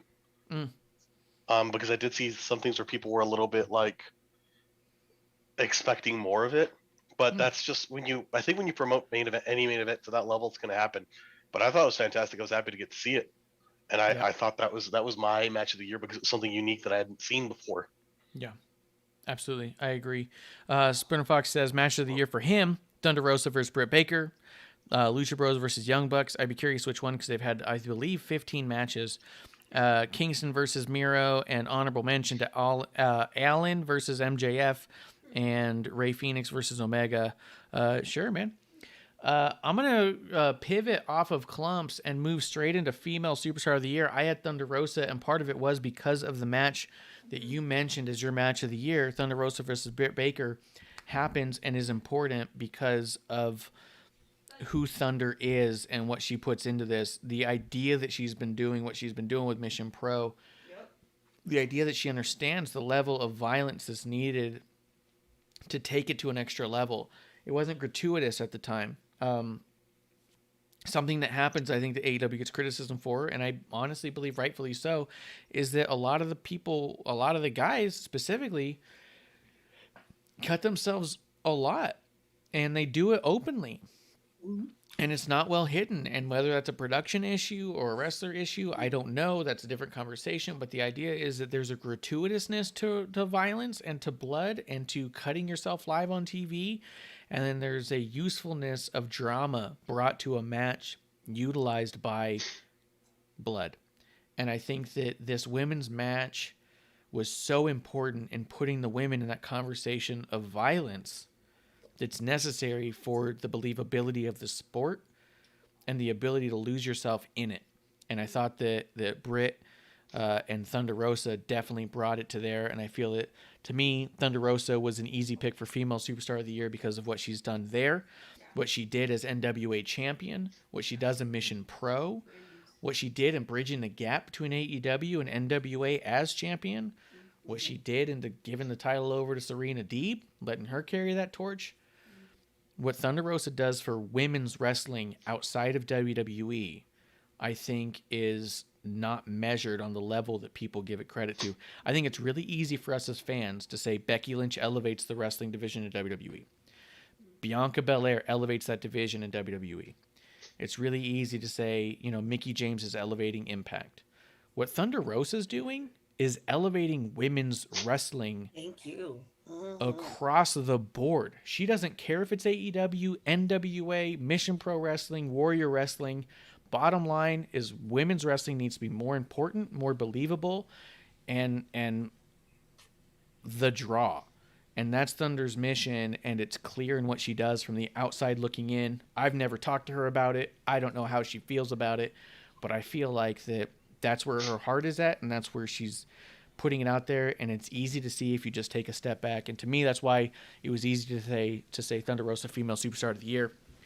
Let's pitch it over to Amanda. Who was your female? It's Thunder Rosa. I mean, what she does for women's wrestling is phenomenal. And sometimes I wish there are other women who kind of follow her lead. Mm-hmm. So she's definitely a big trailblazer, and it's not going to stop. And not only that too, but I think that she really bridges a lot of different gaps, not only just with promotions and stuff. I think also with like fans, because she has a very big contingent of fans that are younger, so and older, and so she really kind of runs the gamut with everybody. And I can't think of someone who would say, "Oh, I don't like Thunder Rosa." I don't think there's anybody who could say that. No. And be like serious and say, "Oh, I don't like Thunder Rosa." But I think that what she does is just amazing. The other person I had also picked too was Serena Deeb. Yeah, she's fantastic. She, I think, is another one that I think is really kind of, she's got the mindset of, let's kind of try to elevate some of these women, and I really hope that she is doing a lot of training behind the scenes with some of the women. I really hope so. So, because she's so good, and just, I think people She's a force. don't see her, that way, because everyone's going to remember, oh yeah, she's the chick who, shaved your head with CM Punk and Luke Gallows. Oh yeah. So no, she's a lot more than that. I mean, she's really, really phenomenal. And that's another, one for, young female wrestlers to look up to. So yeah, those are my two. Yeah, absolutely.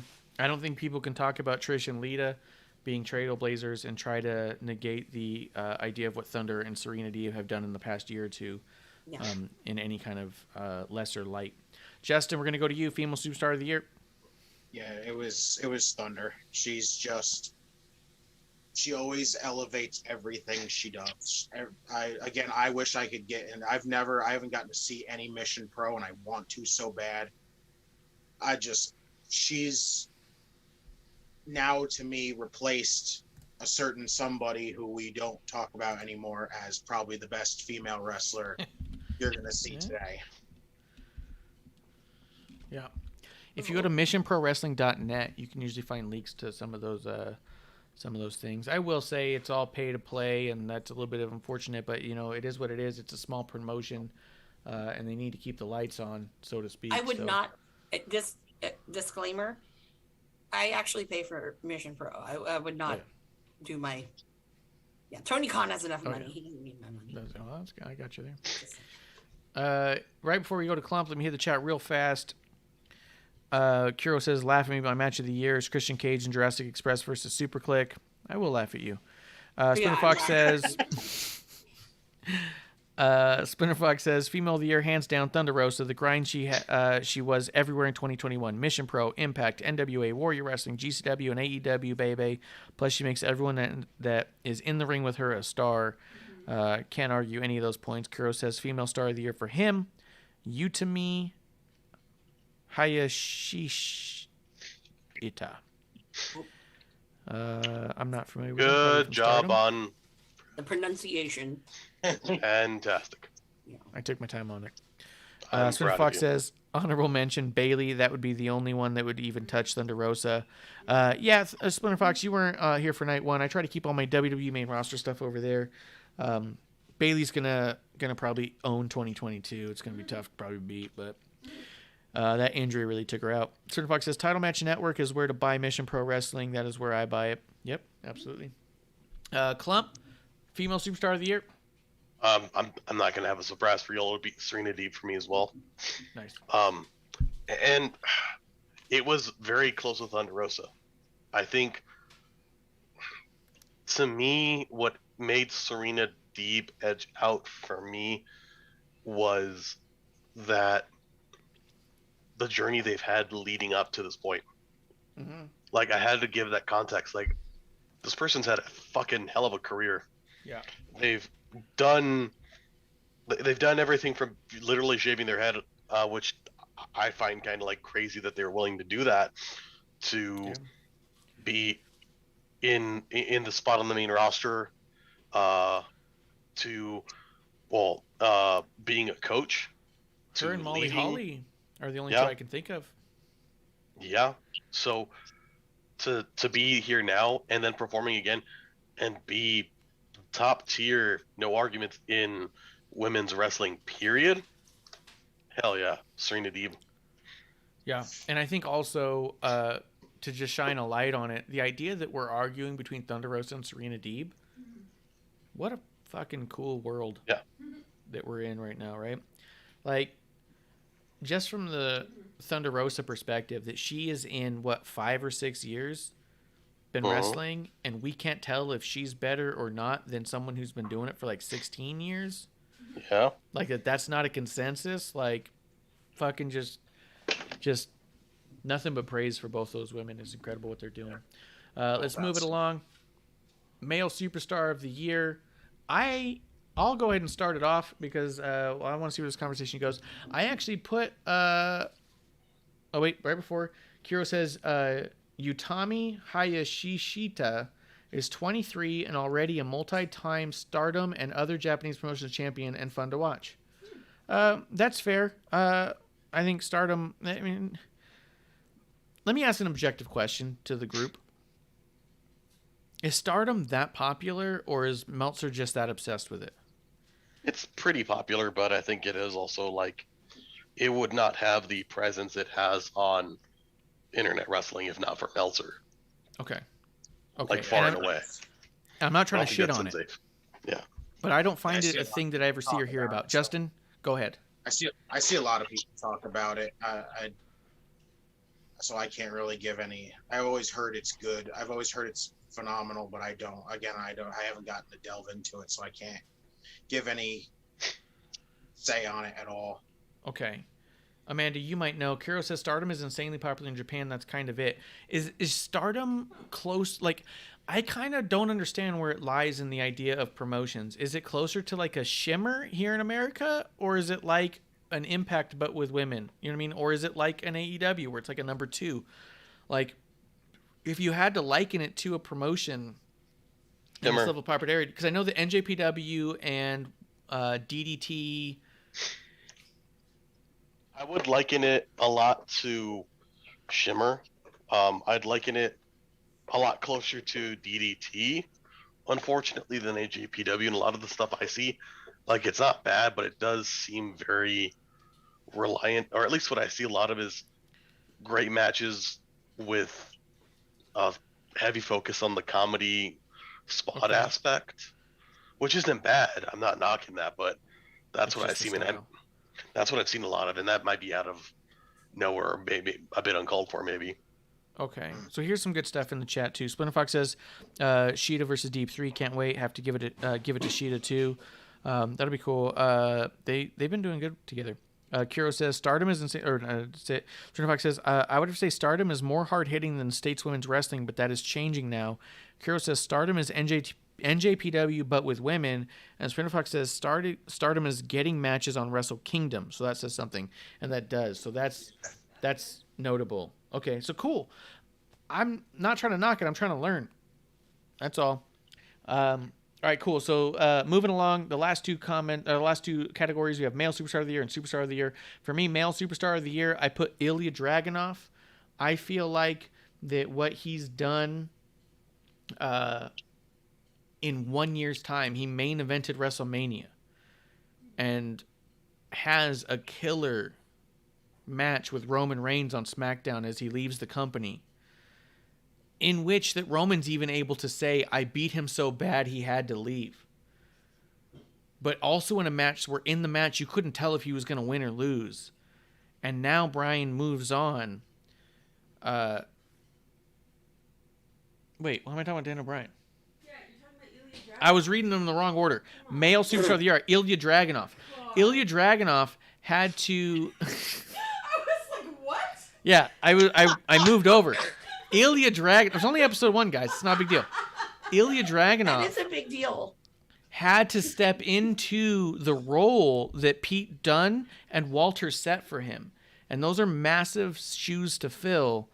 And Ilya Dragunov went from being this kind of weaselly, rascally villain to this hard-hitting, serious wrestler who's going to hold this title in the way that only Pete Dunne and Walter have done before. And he's believable and badass and putting on matches of the year within the same year that he even started really being talked about in the conversation. So for me, Male Superstar of the Year is Ilya. And then we'll talk about why Dana Bryan's my Superstar of the Year. Let's go ahead and move to Amanda. Who is your Male Superstar of the Year? You know, honestly, there's way too many people. So this was hard. So I actually would have to say, hear me out, people. I'm not saying Ricky Starks. No. I think the Male Superstar of the Year, and I don't know, I'm probably going to get shot for saying this. I can't even believe I'm about to say this. Sammy Guevara.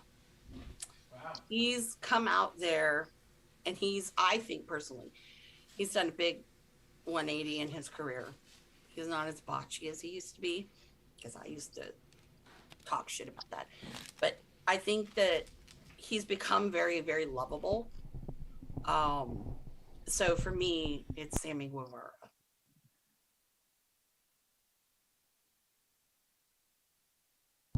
That is a hell of a take. Mm-hmm. But it makes sense. And he has me blocked on Twitter, by the way. That's funny. No, it's not funny. Yeah, well, it's kind of funny. Yeah. Let's see, in the chat, Kuros does say, I need to say, to Klump's point, women's wrestling in Japan isn't seen as wrestling, sadly, so it's given a much more comedic approach. Kira also says Funaki is actually to blame for that. Sort Fox says, you fucked up. Totally did. But it's only episode 1. It's not a big deal.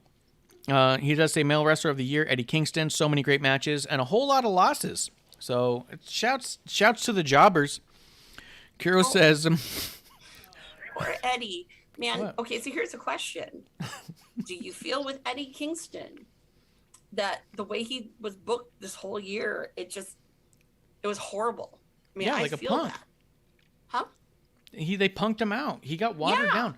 When he was in... Ring of Honor is where he was with Homicide, wasn't it? Or was that MLW? MLW. In MLW and in NWA, he was the type of dude who might stab you in the ring with a fucking ice pick or a screwdriver. Mm-hmm. By the time he gets to AEW, he's a dude who passes out because of sparklers. He's a dude who has anxiety for prison, but talks about prison like he's never been there. He's a dude who has to write a letter of importance before going into a match to lose it. And he's a dude who can't get the job done when his mouth talks him into a fight he can't get away from. He is an idiot at a bar who talks to the point where he gets knocked out and everyone laughs and walks away. That's what they've done to Eddie Kingston. And that's what sucks, is because I fucking love Eddie Kingston. Yeah. And watching him in AEW is embarrassing. Because they go, oh man, I used to believe this guy. I used to believe in this guy. I used to think he had a chance. And you've made him an idiot with a big mouth who can't get the job done. So, no, he's just your idiot friend. He reminds me of in Dirty Work when Norm Macdonald's at the bar and his friend gets into a fight and he's just all like, I got backup. And Norm Macdonald goes, I gotta go help my idiot friend. That's Eddie Kingston. He's your idiot friend who keeps getting into fights he can't handle on his own. And it sucks. So, I love the dude, and I can't believe anything he says anymore. Because I go, yeah, I believe you think that, and then you're going to get your ass kicked, and we're all going to sit here and go, how do you feel now, buddy? So, that's what they've done with him. Spinfox says, Kuro says, male wrestler of the year for him, Vacant. Like every year, Vacant is the best wrestler. I mean, he wins a lot of titles. And Spinfox says, no comment on Sammy. I have to wait to see how this whole drama turns out. Kuro says, hear me out. Fuego del Sol is male wrestler of the year alongside Vacant because without a jobber, the mid-card and main card can't build themselves up. I'm not even going to argue that. Fuego del Sol is like the Bret Hart of jobbers. He's like a Barry Horowitz. He makes dudes look like fucking killer. If it weren't for Fuego on Hook's debut, people wouldn't be talking about Hook. Yeah. Here's a question. Can I count the snow that would fall for Sting as male superstar of the year? Yeah, I'll give you that. Okay, the snow, not Sting, the snow. The snow. Oh yeah, no, the snow's Just the thing. snow. Spinner Fox says, yeah, he loses, but his matches are still fire. Kinda. He just gets his ass beat. Spinner Fox says, I'm talking about Eddie. I'm talking about Eddie, man. Yeah. It sucks to go into a match where you go, is this guy going to be a badass?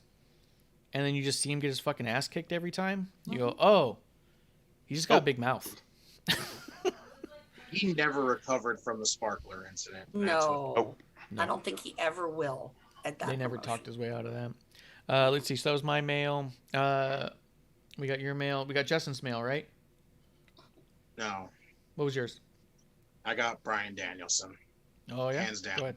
Yeah, from the final run in WWE to showing up in AEW to all the freaking amazing stuff so far he's done in AEW, it's Bryan, hands down for me.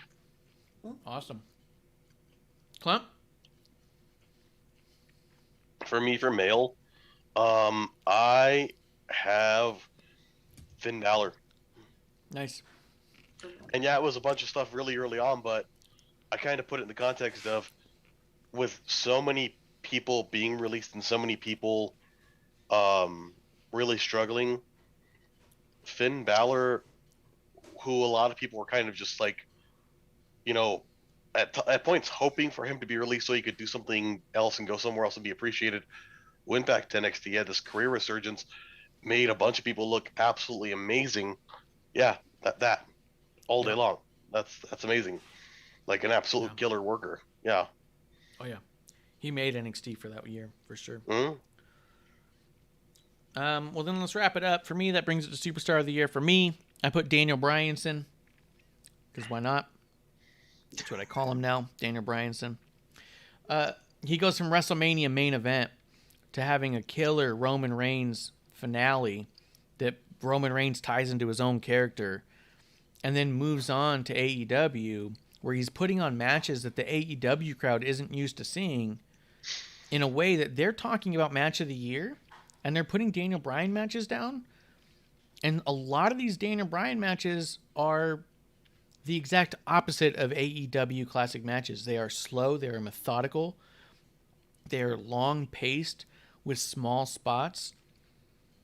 If you watch any of those time limit draws, it's over a third into the match before a pinfall attempt he's even tried.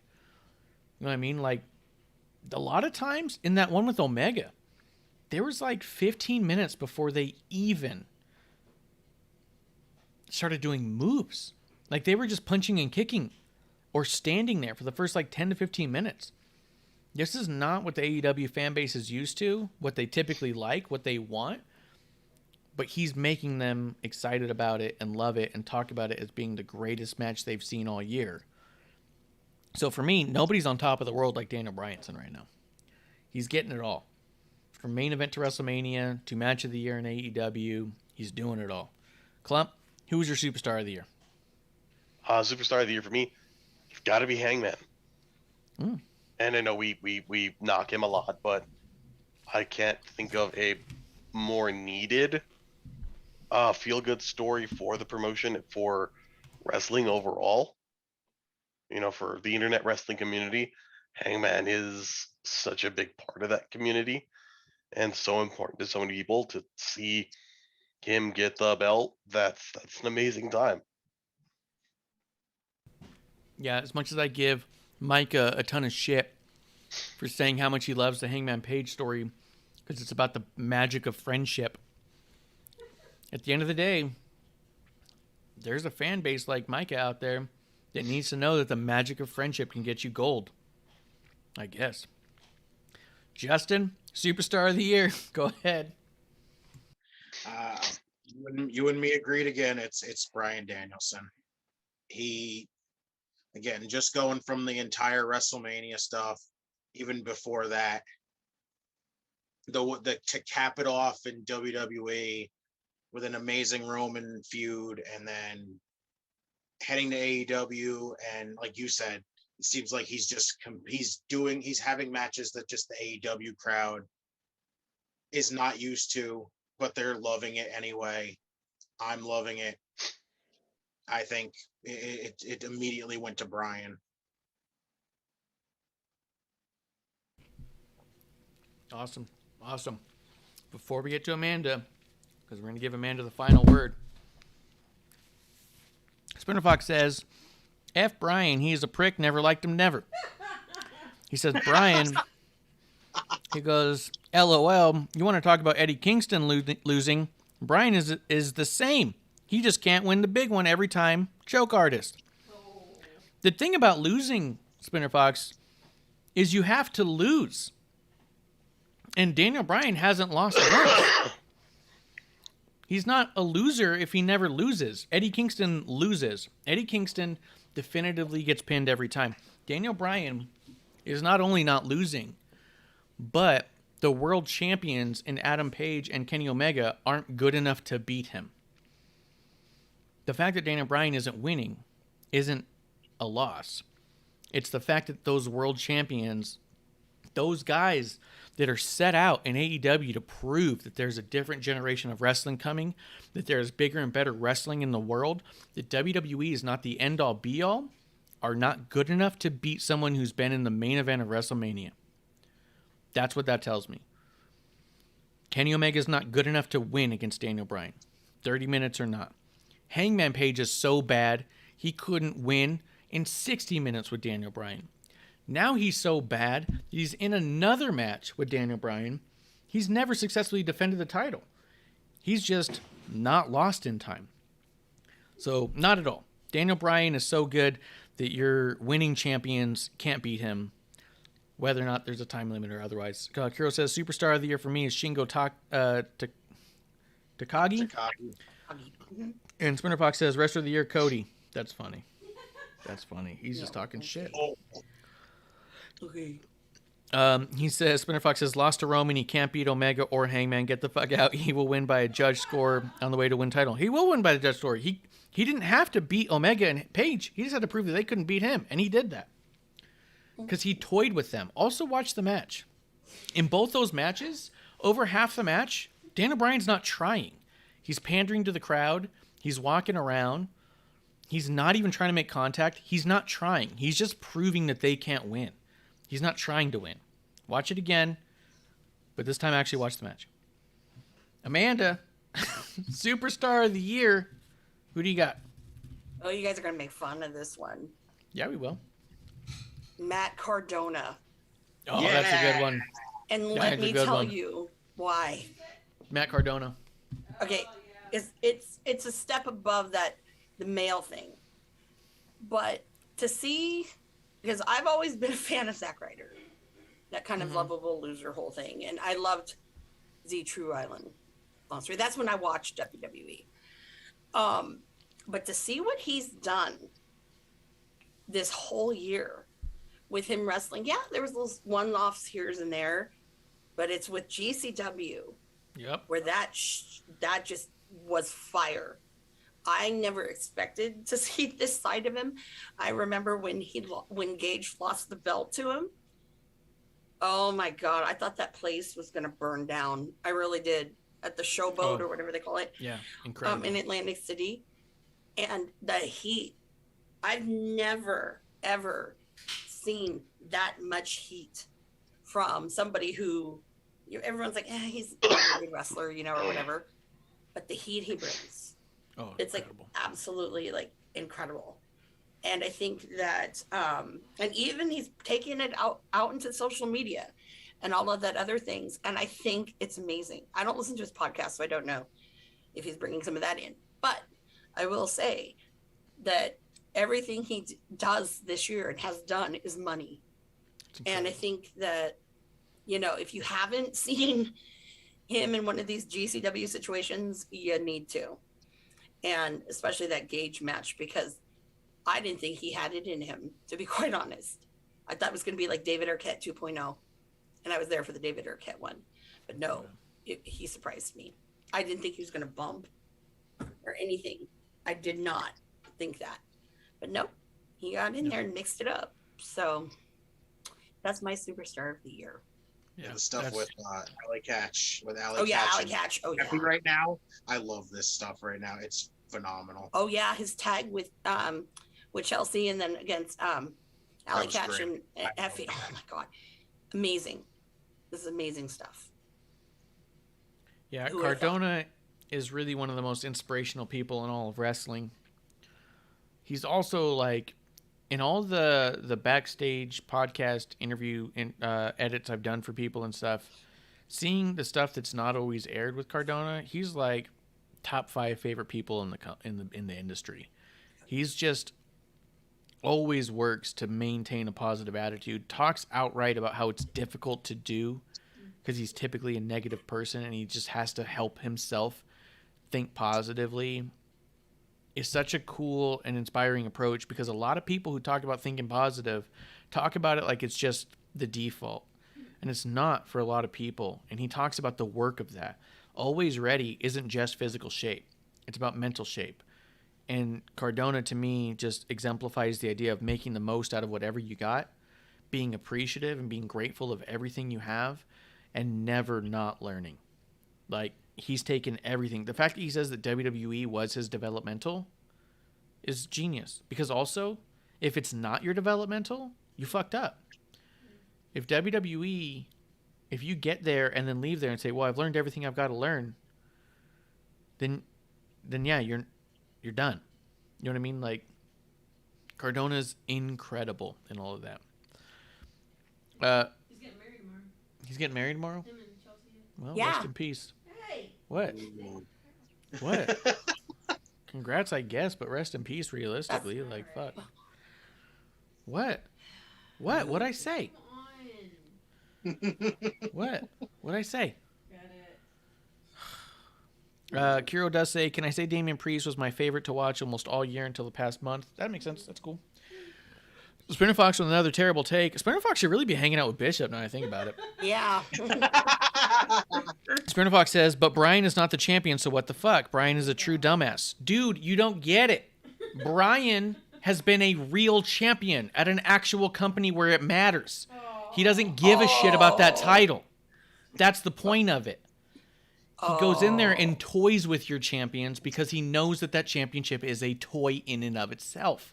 He's undermining that title by not winning when he knows he can't. He's fucking with them, and he's fucking with you, dude.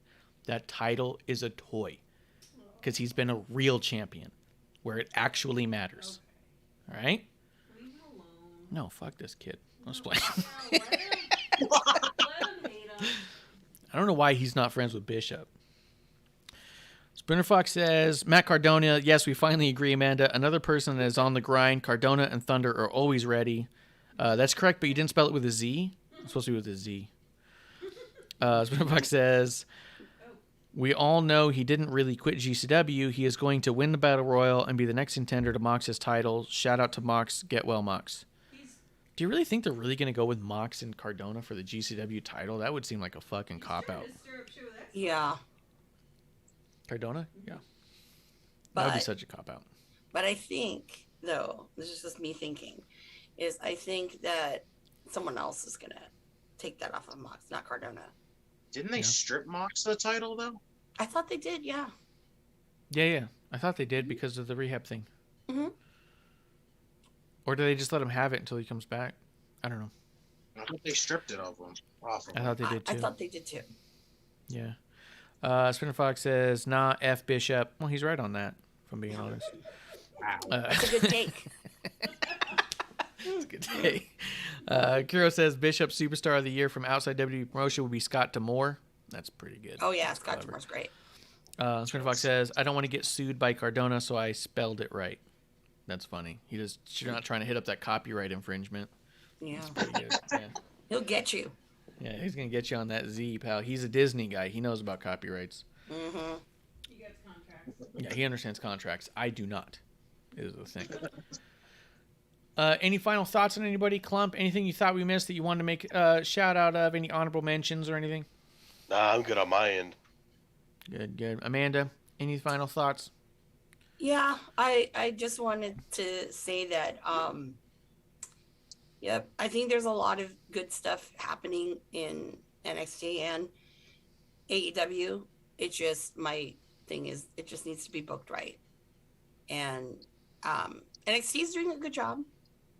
AEW is not really doing a good job because it's what we saw a couple years ago on a different platform. So here's hoping that in 2022, when we do this again on episode 1, that we have some really awesome names that people have never really heard about or even seen, or adding that into the conversation. Yeah, that's true. Part of the allure of AEW was the idea of a platform that was not available before. A guy like Joey might never make it to WWE, but he can make it to AEW, and that's just as good. So there is a certain level of how much of that platform do you want to give up to people who could make it and have made it in another platform, right? It's just an interesting concept. Justin, any final thoughts on anything? No, I got nothing really. All right. Kuro says, don't tell Scott that a random Kuro in a random chat is dissing their new boss. Mum's the word. And Spinner Fox says, now you lost me, Amanda. Always effing up, which is kind of funny. Honorable mention, Zoe Starks. Zoe Starks was an honorable mention, didn't show up on this list, but the idea that she went from Mission Pro to NXT this year, ended up a tag team champion with Io Shirai and is still actively involved in stuff. Absolutely. She had a tremendous year and we look forward to a bigger year for her later. But yeah, she didn't make anybody's list officially, but that's a really good honorable mention of someone who had a great year that people got to keep their eye on. Yeah, that's for me. Yep, that's from the old producer lady. Guys, enjoy your new year. We have enjoyed this past year with all of you coming through and having a drink with us, being our drinking buddies right here in the dive bar of the IWC. We're going to be back with Klump, with AmandaJayne. Justin, there's rumors amongst the IWC, our side of the IWC, the dawn of our side of the IWC is you yourself, sire. Is there or is there not going to be a podcast hosted by you coming forth in the new year? Spoiler alert, there is going to be. You heard it here first. Nice. We've broken this news like multiple times now. Oh yeah, I mean you can't hear it here first, and you've hadn't heard it somewhere else first.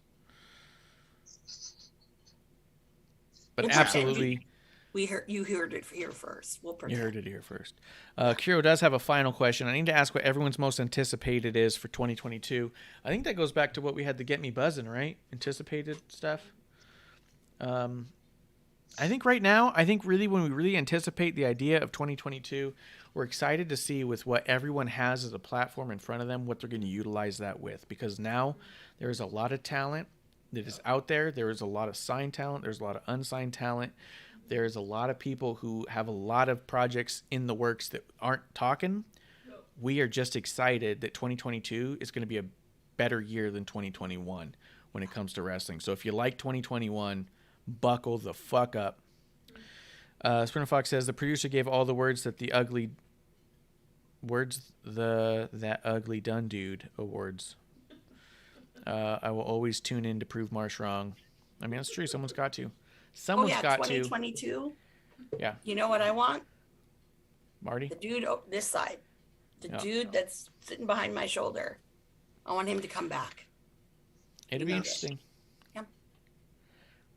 Kiro says, I'm excited to see where WWE takes mixing NXT with main roster stars on occasion. 100%. We talked about that last night.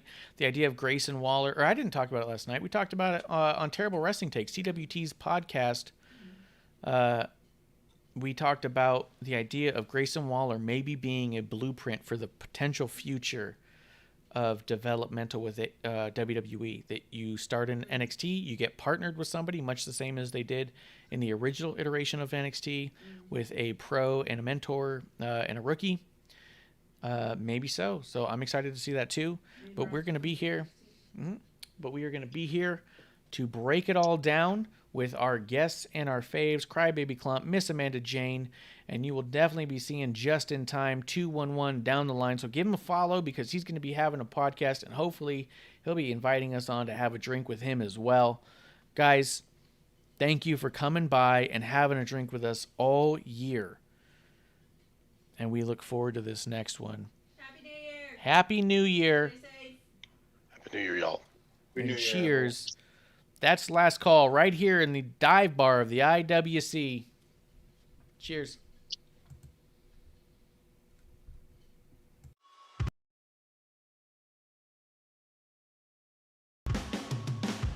Hey, producer lady here. Thanks for tuning in to Drink by following and putting the I in subscribe on Twitch.